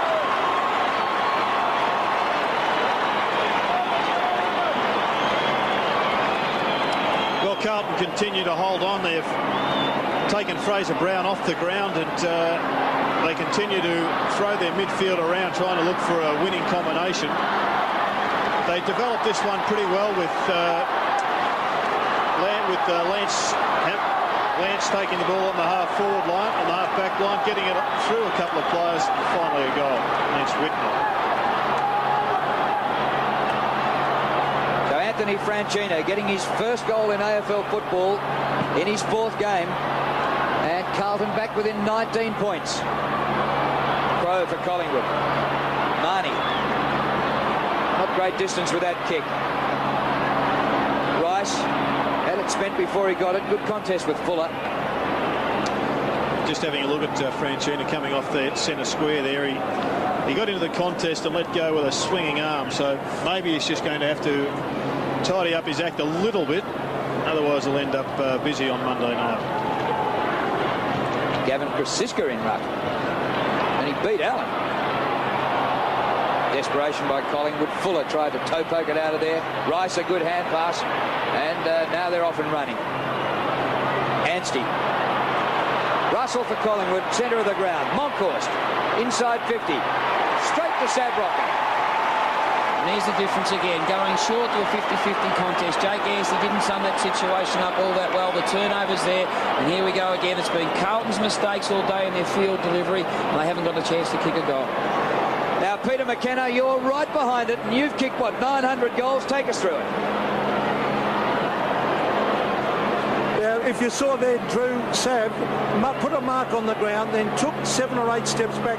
He's very, very tense. Look at watching the ball. That's good.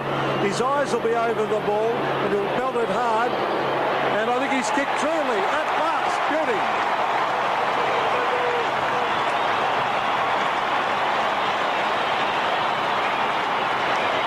Well, maybe he doesn't have to get in touch with you, Pete. He just needs you to call his kicks for goal. Yes, he did. He does everything right. That time he went back a lot further, and he was far more relaxed. You see the importance also of having key forwards in your front half. Carlton, no Spalding, no Kernahan because of retirement. Just goes to show how important it is, because you do look long for targets up the ground, and that's what Carlton aren't doing at this stage of the game. Back in the middle as the lights start to take over here in the twilight game at the MCG. About touch by Gavin Dorr. Just about hit Monkey on the head. There's 14 people in the centre circle. Franchina got a kick out of the middle. Hume nearly went without his head. No whistle. Monkhorst taken by Ratton. A short spell on the bench. Andy McKay. Chad Buckley. Away to Locke. Great hands. Magnificent hands, Michael. Right. Down the southern stand side. Oh, Buckley climbs on his man and outmarks McKay. With distance. And a good mark by Peter Dean. Last line of defence. And a 50-metre penalty. Here's Nathan Buckley with the climb. Well, might have 10 over 10. That was 5 over 5.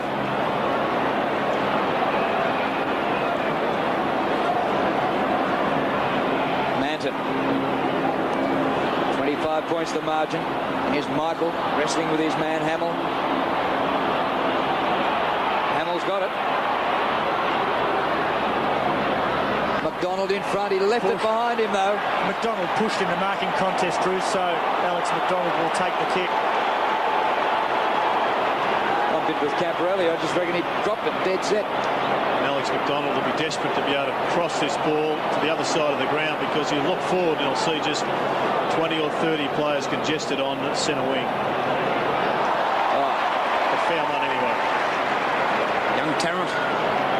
Some sort of a mark by Tarrant.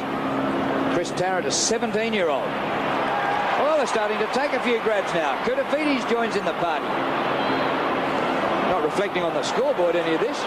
Sailing up and down. Well, Collingwood are falling for the trap of kicking the low percentage balls now that are landing at centre-half forward, rather than running it through that extra 30 or 40 metres and kicking it over the defensive wall of Carlton. Hand pass back to Bradley. Rice, Whitnell it was. At the back, Michael. A little touch back to McDonald. Russell.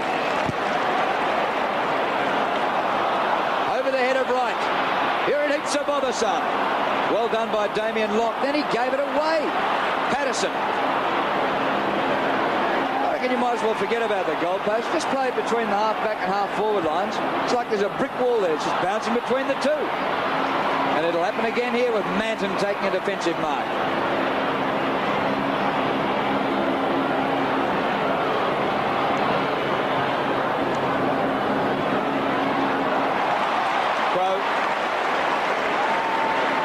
Last 3 minutes of the third quarter. Fell for the old two-card trick, tried to feel his opponent in that situation. Scott Crowe went and met the ball. Soccer back to the centre circle. Anstey overruns. Whitnell's got it. Open forward line for Carlton. There's only 2 forward to the centre of the ground. Here comes Camporelli. Nobody in the goal square, and he's kicked it.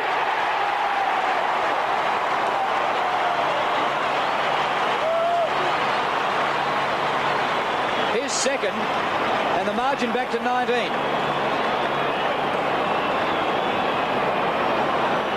Well, Lance Whitnell once again having to go deep into the midfield to pick up a kick. He looked around. There wasn't too much on offer, but he had a couple of fleet-footed forwards. Camporelli is as good as any in the AFL competition at the moment of scooping up and converting, and he did it beautifully again to keep Carlton in it. He is beautifully balanced, Scotty Camporelli, Drew, when he does get a chance to kick a goal. Very rarely misses.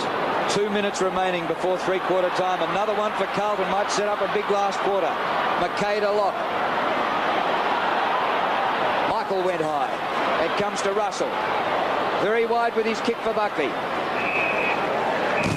Now, I'm probably going to lose some of the very few friends I've got, Mick, but Lance Whitnell then gave up the contest for the ball, appealing for a free kick. I mean, he knew that something had happened and just sat there and basically squealed to the umpire asking for an easy kick. And, you know, I would have thought that it's more appropriate to keep going for the footy if you don't hear the whistle. Right hand pass back to McDonald. Well, we might have an appeal. Apart from the Peter McCallum Clinic, we might have friends for Johnny Russo. We'll grab a few tins after the game.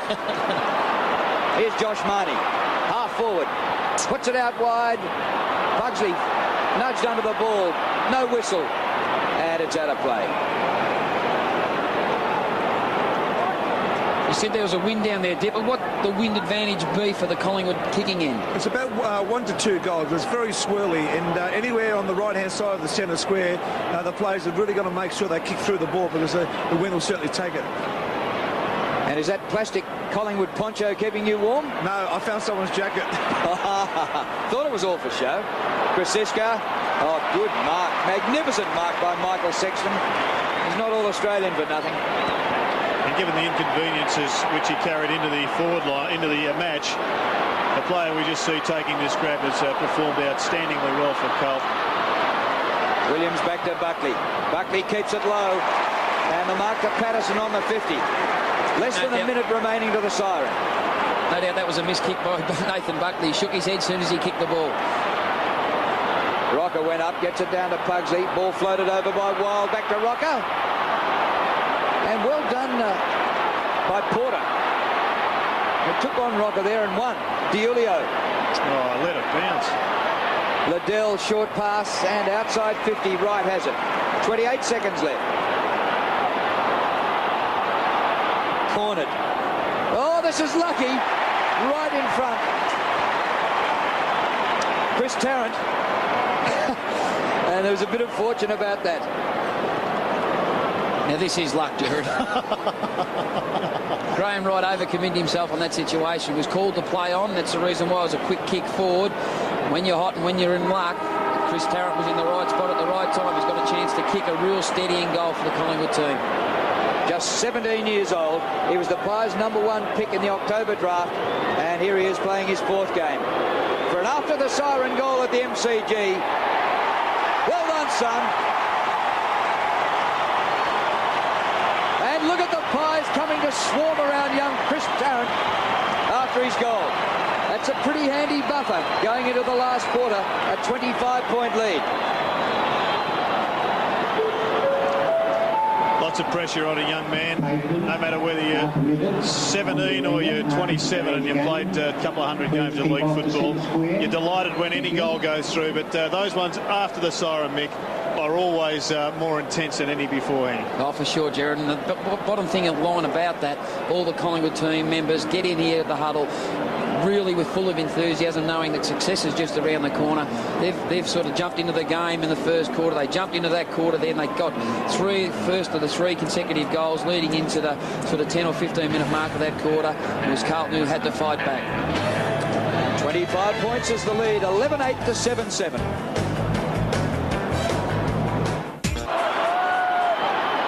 So the start of the final quarter, and the job ahead of the Blues, trailing by 25 points with half an hour of football to go. Williams, kick smothered by Camporelli. The ball comes out of the centre from Hogg. Bad bounce for Krasiska. Whitnell did well. Inside the 50.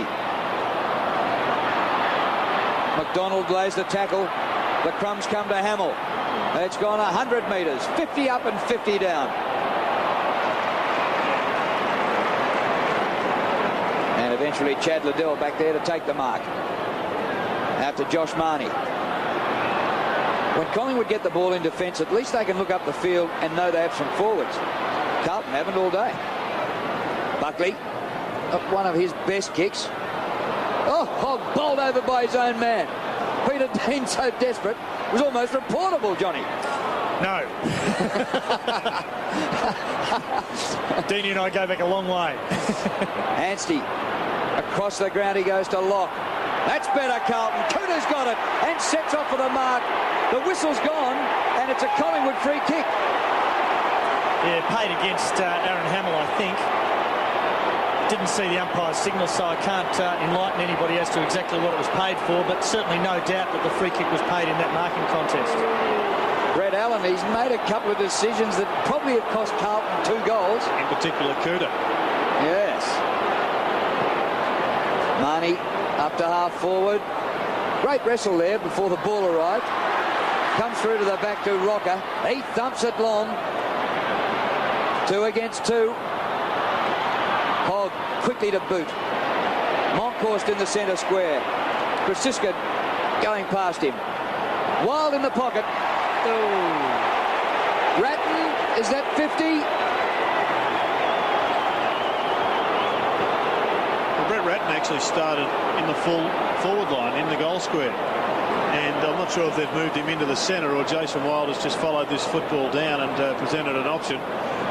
Now, Troy Burton, considering this contact was obviously as Jason Wild took the mark, so not paying the 50-metre penalty against Brett Ratton. Wild hits the post. Well, John, just going back to the initial report of Severio Rocker, it was a split-second one also. Yeah. What would you expect would happen on Monday night? Oh, I'm not going to preempt what the tribunal's going to do, but certainly it didn't seem a long way late, but certainly late. Yeah, I think he'd be pretty stiff. He's pretty stiff even to miss a training night, I reckon, man. I didn't know they were dishing those out, Jared. Here's Sav way up near centre wing. Through Buckley it goes. On to Watson. Now to Buckley on the boundary line. Somehow he threaded the ball through to Pugsley. That was a clever kick by Nathan Buckley. Yeah, terrific awareness on that occasion by Nathan Buckley. Very quality player. Assessed his options, looked up, realised there was no one in the goal square for the Collingwood team. Just chipped it into the centre corridor, and here's young Pugsley got a chance to kick another goal. Andrew Pugsley for his first goal today. Monkey! How about that? How often do we see that in a game of modern-day football? Height becomes a critical factor late in the game. And as you see, Monkhurst drifted into the full forward post for the Collingwood team. And as we said before, height becomes very, very important late in the game. As fatigue sets in, you lose your athleticism, you lose your judgment. But once you've got height down there in front of goal, you don't get any such shorter. An important thing. Is that what you reckon? You certainly don't. So Damien Monkhurst. Woori Yallock up them in them there hills. And he's about 10 metres out from goal. He's got it.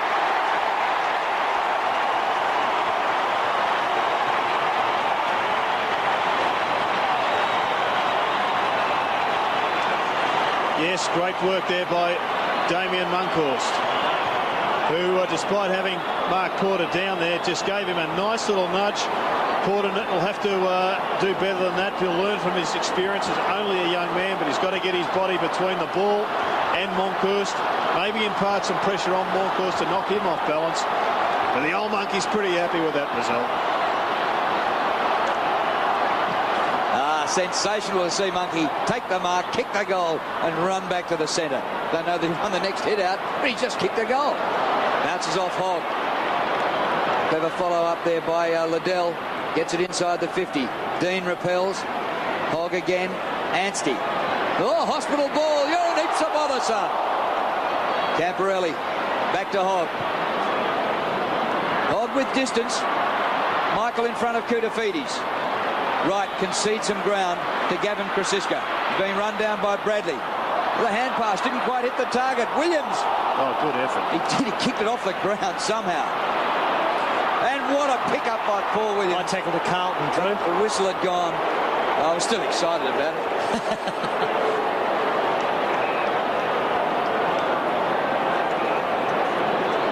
Jacob Anstey to take the free kick. And it went against Mark Richardson, as we can see in replay.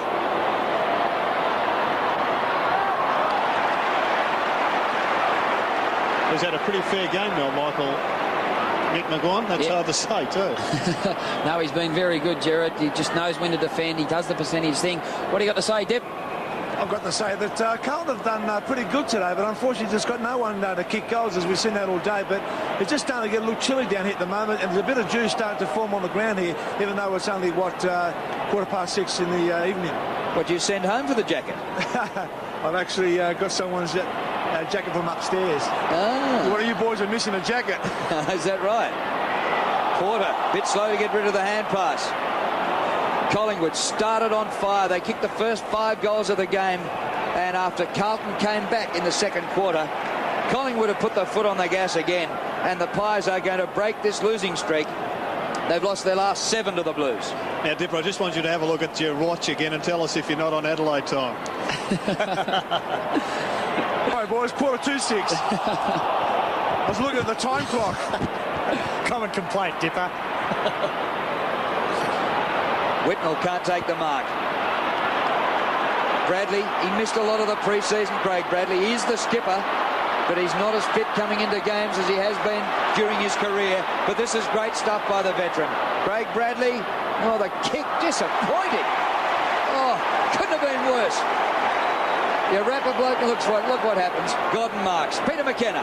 Well, that's what's been happening all day. It's the options. Many times they handball the Carlton players to guys who are covered. Their chip passing's been wide, and because they haven't got confidence in their forwards, they're handling the ball far too often, Drew. And Collingwood, well, they mix up the short with the long, but generally today they've kicked the ball much longer and with much more precision than their opponents. And they've got the ball into the midfield a lot better and a lot earlier than Carlton. And by doing that, they can go either left or right into their forward line. Mark this down for a goal. Paul Williams. Oh, it good bends ball. back. Oh, umpire. We had a good look at it. He's given it a behind. Gee. Paul Williams certainly loves that situation. How many times we've seen Paul Williams at his brilliant best. He knows when to run forward, certainly that. But more importantly, he usually kicks those goals around his body. He's beautifully balanced, has a look at the goals. What's your decision? Well, for all intents and purposes, from where we were, and I reckon from where everybody watching that shot on TV sits, that was a goal. But it may well have gone behind the goal post. Oh, I liked it. Ball's out of play. Collingwood lead by 32 points. Sets them up into a pretty good position. This will be 4-2 in the opening 6 rounds. Mind you, remember last year they were top after 8 rounds and they lost 6 in a row. Previous year they were 4th after 6 rounds and lost 8 in a row. This is Josh Marnie to the goal square. Oh, almost Pugsley. Good decision, umpire. Neutral ball. What would it be, John, simply man in front there? Well, there's no rule that specifically says it, that the man in front should be paid. And obviously Troy Burton wasn't confident who actually took that mark. So rather than pay it to one or the other and disadvantage somebody, he called it 0-all. But even though everybody says man in front, there is no specific rule that says it has to be paid. That's just like a primary school rule. Yeah, that's like if you get a cut, no, you end up with a kick. In kick the kick, Jared, that's the one we use. Yeah. Well, there might be a couple there for talking footy on Monday night. Both field umpire and goal umpire decisions in the space of a minute at the same end. And here's a free kick in the goal square. Dean Rice will take it. Blues trail by 32 points. Well, you learn something every day, Mick. For 37 years, I always thought it was man in front. Saved a lot of us, I think. Show me where it is in the book and I'll tell you. Graham Wright, great evasive skills. Pinpoint to Monkhorst. Well, I think when this man's been firing, the Pies have been firing. And he's certainly done that in a spell against Essendon last week and certainly against Richmond the week before. Well, virtually uncontested, but the mark dropped. Head comes to the front. Wright went without it. Michael. It wasn't Michael, it was Tarrant. Yeah, they're tough, aren't they, Jared? I mean, it looked as though he took a firm grab of the ball, didn't it? But Brett Allen not buying into it and not paying the mark to Buckley, but certainly looked as though he took a firm grab before it was knocked out. Do you think subconsciously that the umpires expect more of Nathan Buckley? I'd be surprised if they actually know it's Buckley, or if they're aware that it's Buckley going for the footy. They, certainly just see a player contesting a mark, and that's it. Anstey added a fair while, went to ground with it.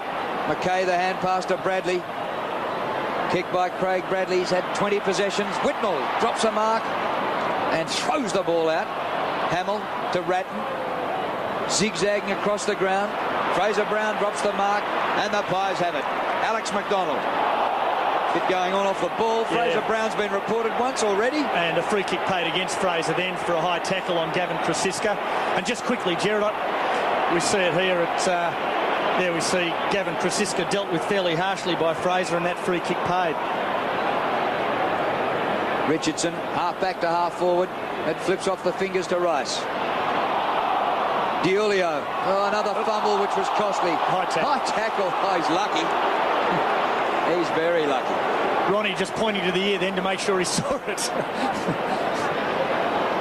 Matty Allen out on centre wing. Up to half forward to a contest. Hamill slogged down by Krasiska. Good hands by Rat. Then he's lost it. Wild. Oh, intercepted by McKay. Spill the tape back. Erase this game. It's inside the 50. Michael. Wide to Krasiska. Carlton have managed just one behind in the last quarter. Good tackle. Well done. Bradley for goal. It's a chance. Oh, I reckon. Oh, right on the line. Brilliant piece of work by Fraser Brown to set up Craig Bradley, and he did everything right, bar give it an extra inch. Midway through the final term, and you'd think there's no coming back from here for the Blues. Goal here might be a bit handy. Whitnell, and he's got it. Well, don't write them off yet.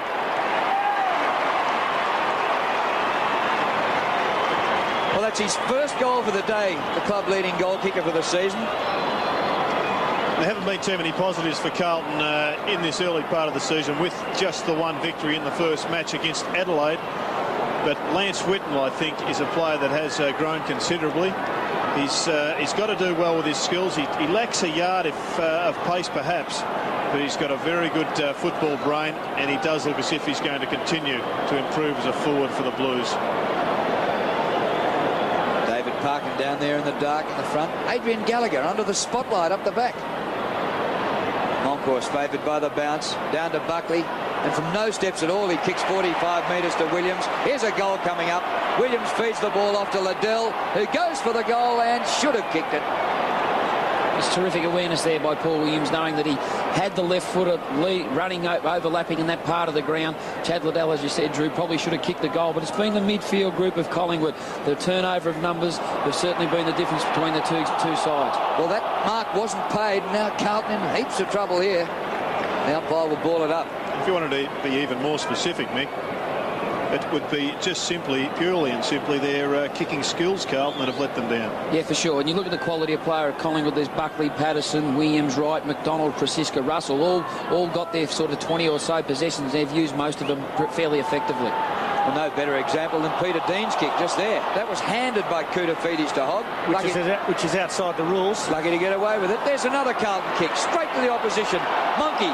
Oh, a pas de deux. Pardon me. Brett Ratton under pressure from Wild. McDonald for Collingwood. Back to Buckley. It's in the hands of the best man. He kicks it a mile, but a good defensive mark by Allen. Now Peter Dean. See if this kick can be better. And it's a lot better to Manton. 8 minutes remaining. What's that? Hume. He's running away from Moncourse. Perhaps not too hard to do. Another shocking kick. Hamill to Bradley. Bradley's not sure. They have to dash up to the forward line from midfield. McKay looks tired. He was nudged out easily by Liddell. Just unfortunately, Craig Bradley didn't see young Hume. He ran hard. He started the flow of play from the wing part of the ground. He ran into the hole about 25 metres out from goal. It was just unfortunate Craig Bradley's vision wasn't there to give the ball to young Hume.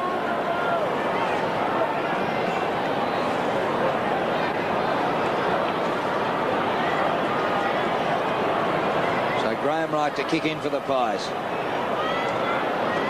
And a good low-down mark. Was it paid? Yes. Josh Marnie. Youngster playing his 11th game. He was blooded with 8 last season. Marnie to centre wing. Two number 14s have been on each other all day. Sexton and Watson. Franchina for Carlton off the left. Good pick up by Allen.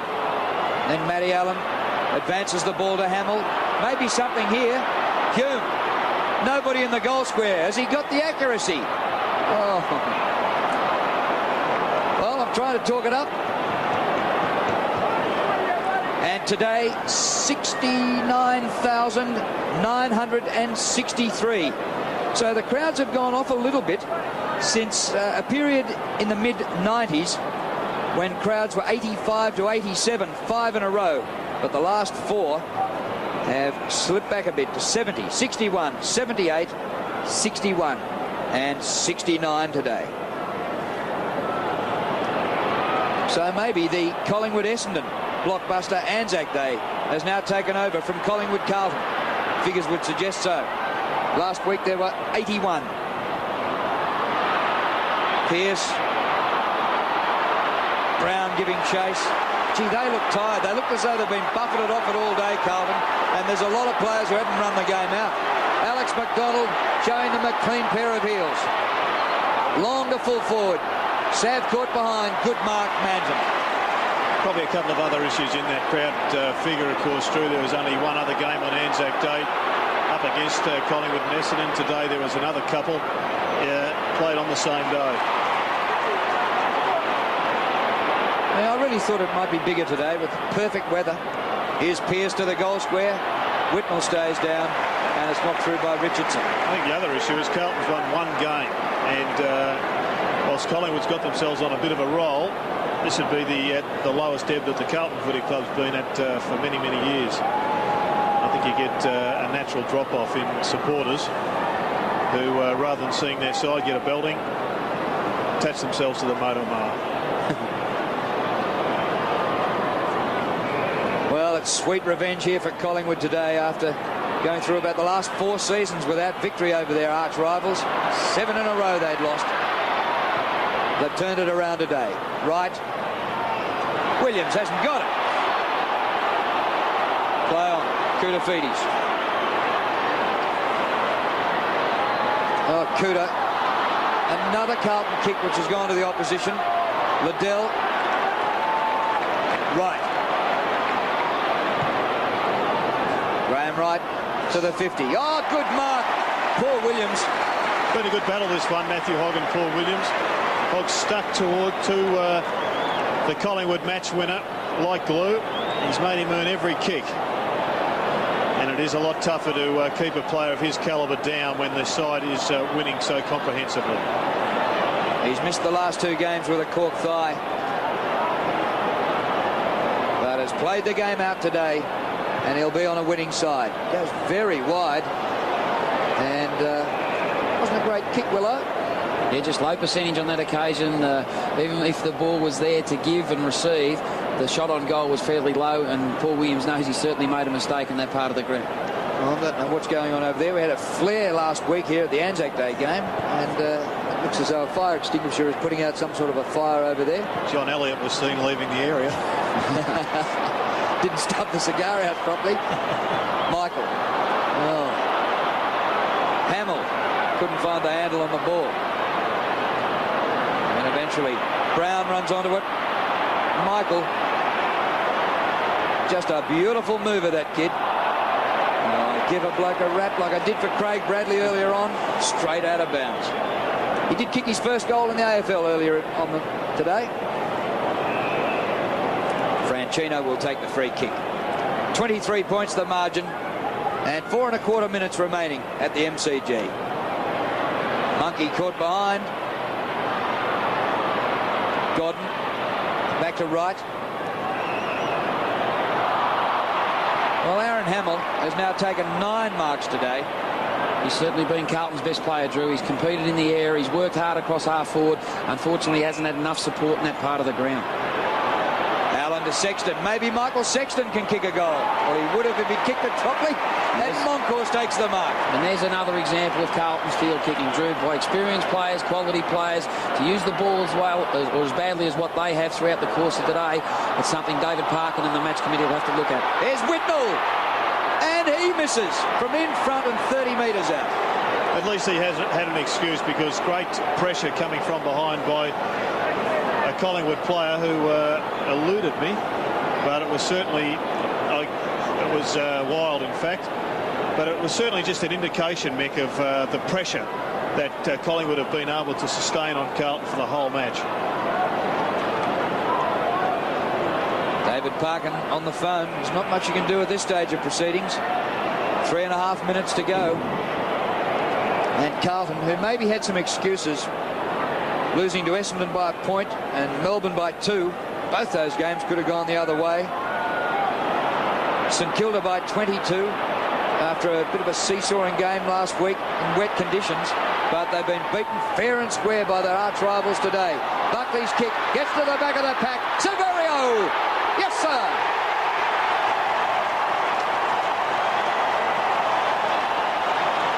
Rocker's kick 4, but he will face the tribunal during the week. What about the excited spectator there, Drew, too? Also, he gave the acknowledgement of Severio Rocker kicking a goal. He was in a Carlton jump. Oh, we can't understand that one. Well, you changed. Peter McKenna changed. And Manton just made the mistake there of going for the spoil, but not taking the man with him. If you are going to lunge and spoil, you've just got to take the feet of the player with you. You saw there Manton go up. It was a half-hearted performance, got under the ball himself, and he left his direct opponent on the ground and able to duck back and get a goal. A great way for Sav to finish the game with his 4th goal. He's kicked 4 goals, 2 today, to be the leading goal scorer on the ground. Shane Watson's kicked a couple for Collingwood, and Camporelli has kicked 2 for Carlton. But Severio Rocker, 4 goals, 2, and reported for a charge. As brother Anthony watches on from the stands today, serving 2 each for a charge. And good mark by Richardson, Mark Richardson. Mark Richardson has really found his niche across half-back for Collingwood. He plays that tall role, he is mobile, he uses the ball very well. He's really matured over the last probably 12 to 18 months in playing a regular, consistent spot in the Collingwood team. Well, Tony Shaw said at the press conference yesterday that certainly Collingwood were treating this game like a final, and it's worked out for them. A sweet victory over the arch enemy Carlton here at the MCG. Patterson, quick hands to Krasiska. Deft footwork as he gets through. Marnie up to Rocker. He might get more, Sav. Keeps it in well. Oh, look at this! Saveloy! Oh, no, it was touched right on the line. That was just pure brilliance, man. That was. Oh, he has got great ground level skills as a big fella as Sav. You know, he balances up, he assesses the option. He just got that great awareness that that sort of the Macedonian marble had. Peter Dacos. Was that over the line? Jeez. How's that goal? I'm not going to call that over the line from back in. Fair go. Oh, here's another goal coming up. Josh Marnie.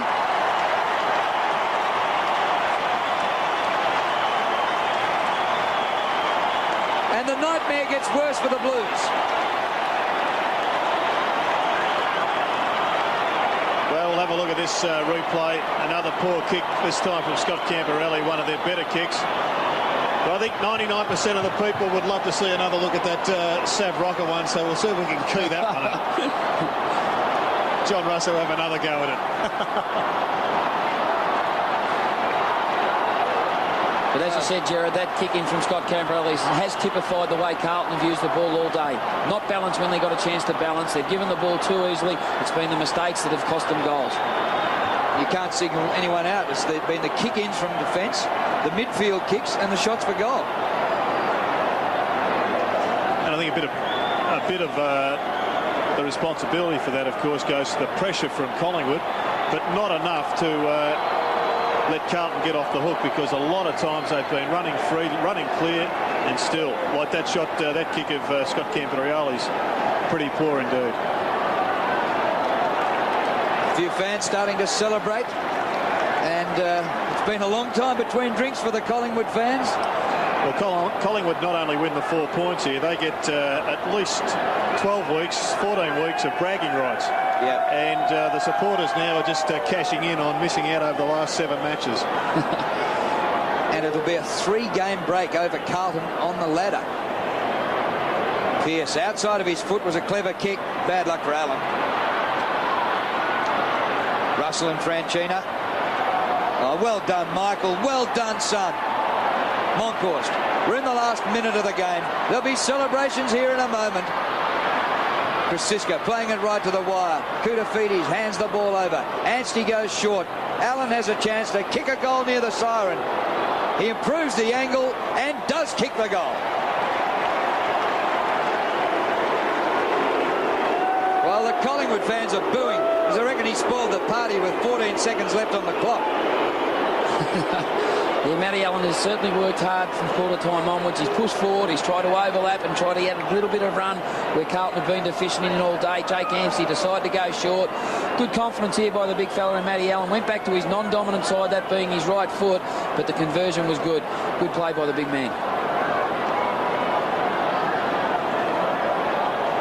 The other thing about this is it leaves Carlton at 1-5, and they've never ever won the wooden spoon.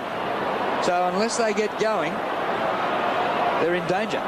Camporelli, Hamill, taken to the ground by Buckley. The ball held to him, said umpire Allen.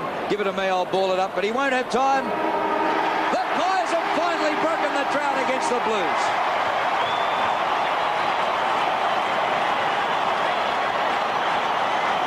Haven't they waited a long time? But today it's worth it. Here's the song, Jared. That's the song, Mick. No. Now, they certainly worked hard all over the day, Collingwood. It was the midfield, as we said, the rotation through the midfield. Buckley, Patterson, Williams, Wright, McDonald, Francisco and Russell. But down to you, Dipper, who you got there for us? Thank you very much, Drew. Alex McDonald. Well, you finally won one against Carlton on a big day. I'll tell you what, Dip, the boys have been waiting for this since the second time we played them last year. We built it up like a final, and Carlton, to their credit, they threw everything at us, and we really had to dig deep. It was a great effort by the boys. Strange saw the game. You started off very well. They had a go at you again, but the conditions out here a little bit windy today. Yeah, no excuses, Dip. I think, Carlton, they just slugged it right in. It wasn't a pretty game, as you said. We had to fight it right in, and a few of the boys like Wildy and Righty and Bradley, a few of those guys did some great jobs. And now 3 on them. Terrific by Collingwood at the moment. Yeah, real big test for us next week against Sydney, the league leaders, and we're really looking forward to it, Dip. Well, go enjoy, boy. Good on you. Yes, Alex McDonald had plenty of the ball here today for the Pies. Now, Severio Rocket nearly kicked a sensational goal in the last quarter. Was it over the line or not? Oh, give it, umpire. Give it. Tell you what, it would have won Australia the World Cup. Right, if we could have managed one of those against Iran, we'd be going to France. No doubt about that. Oh. The bloke in the best position adjudicated that it wasn't, Drew, so that's probably the most important thing. Yes, but I'm not sure he was 100% right all day, that fella. And finally, Collingwood have won 14-12, 96 to 9-13, 67.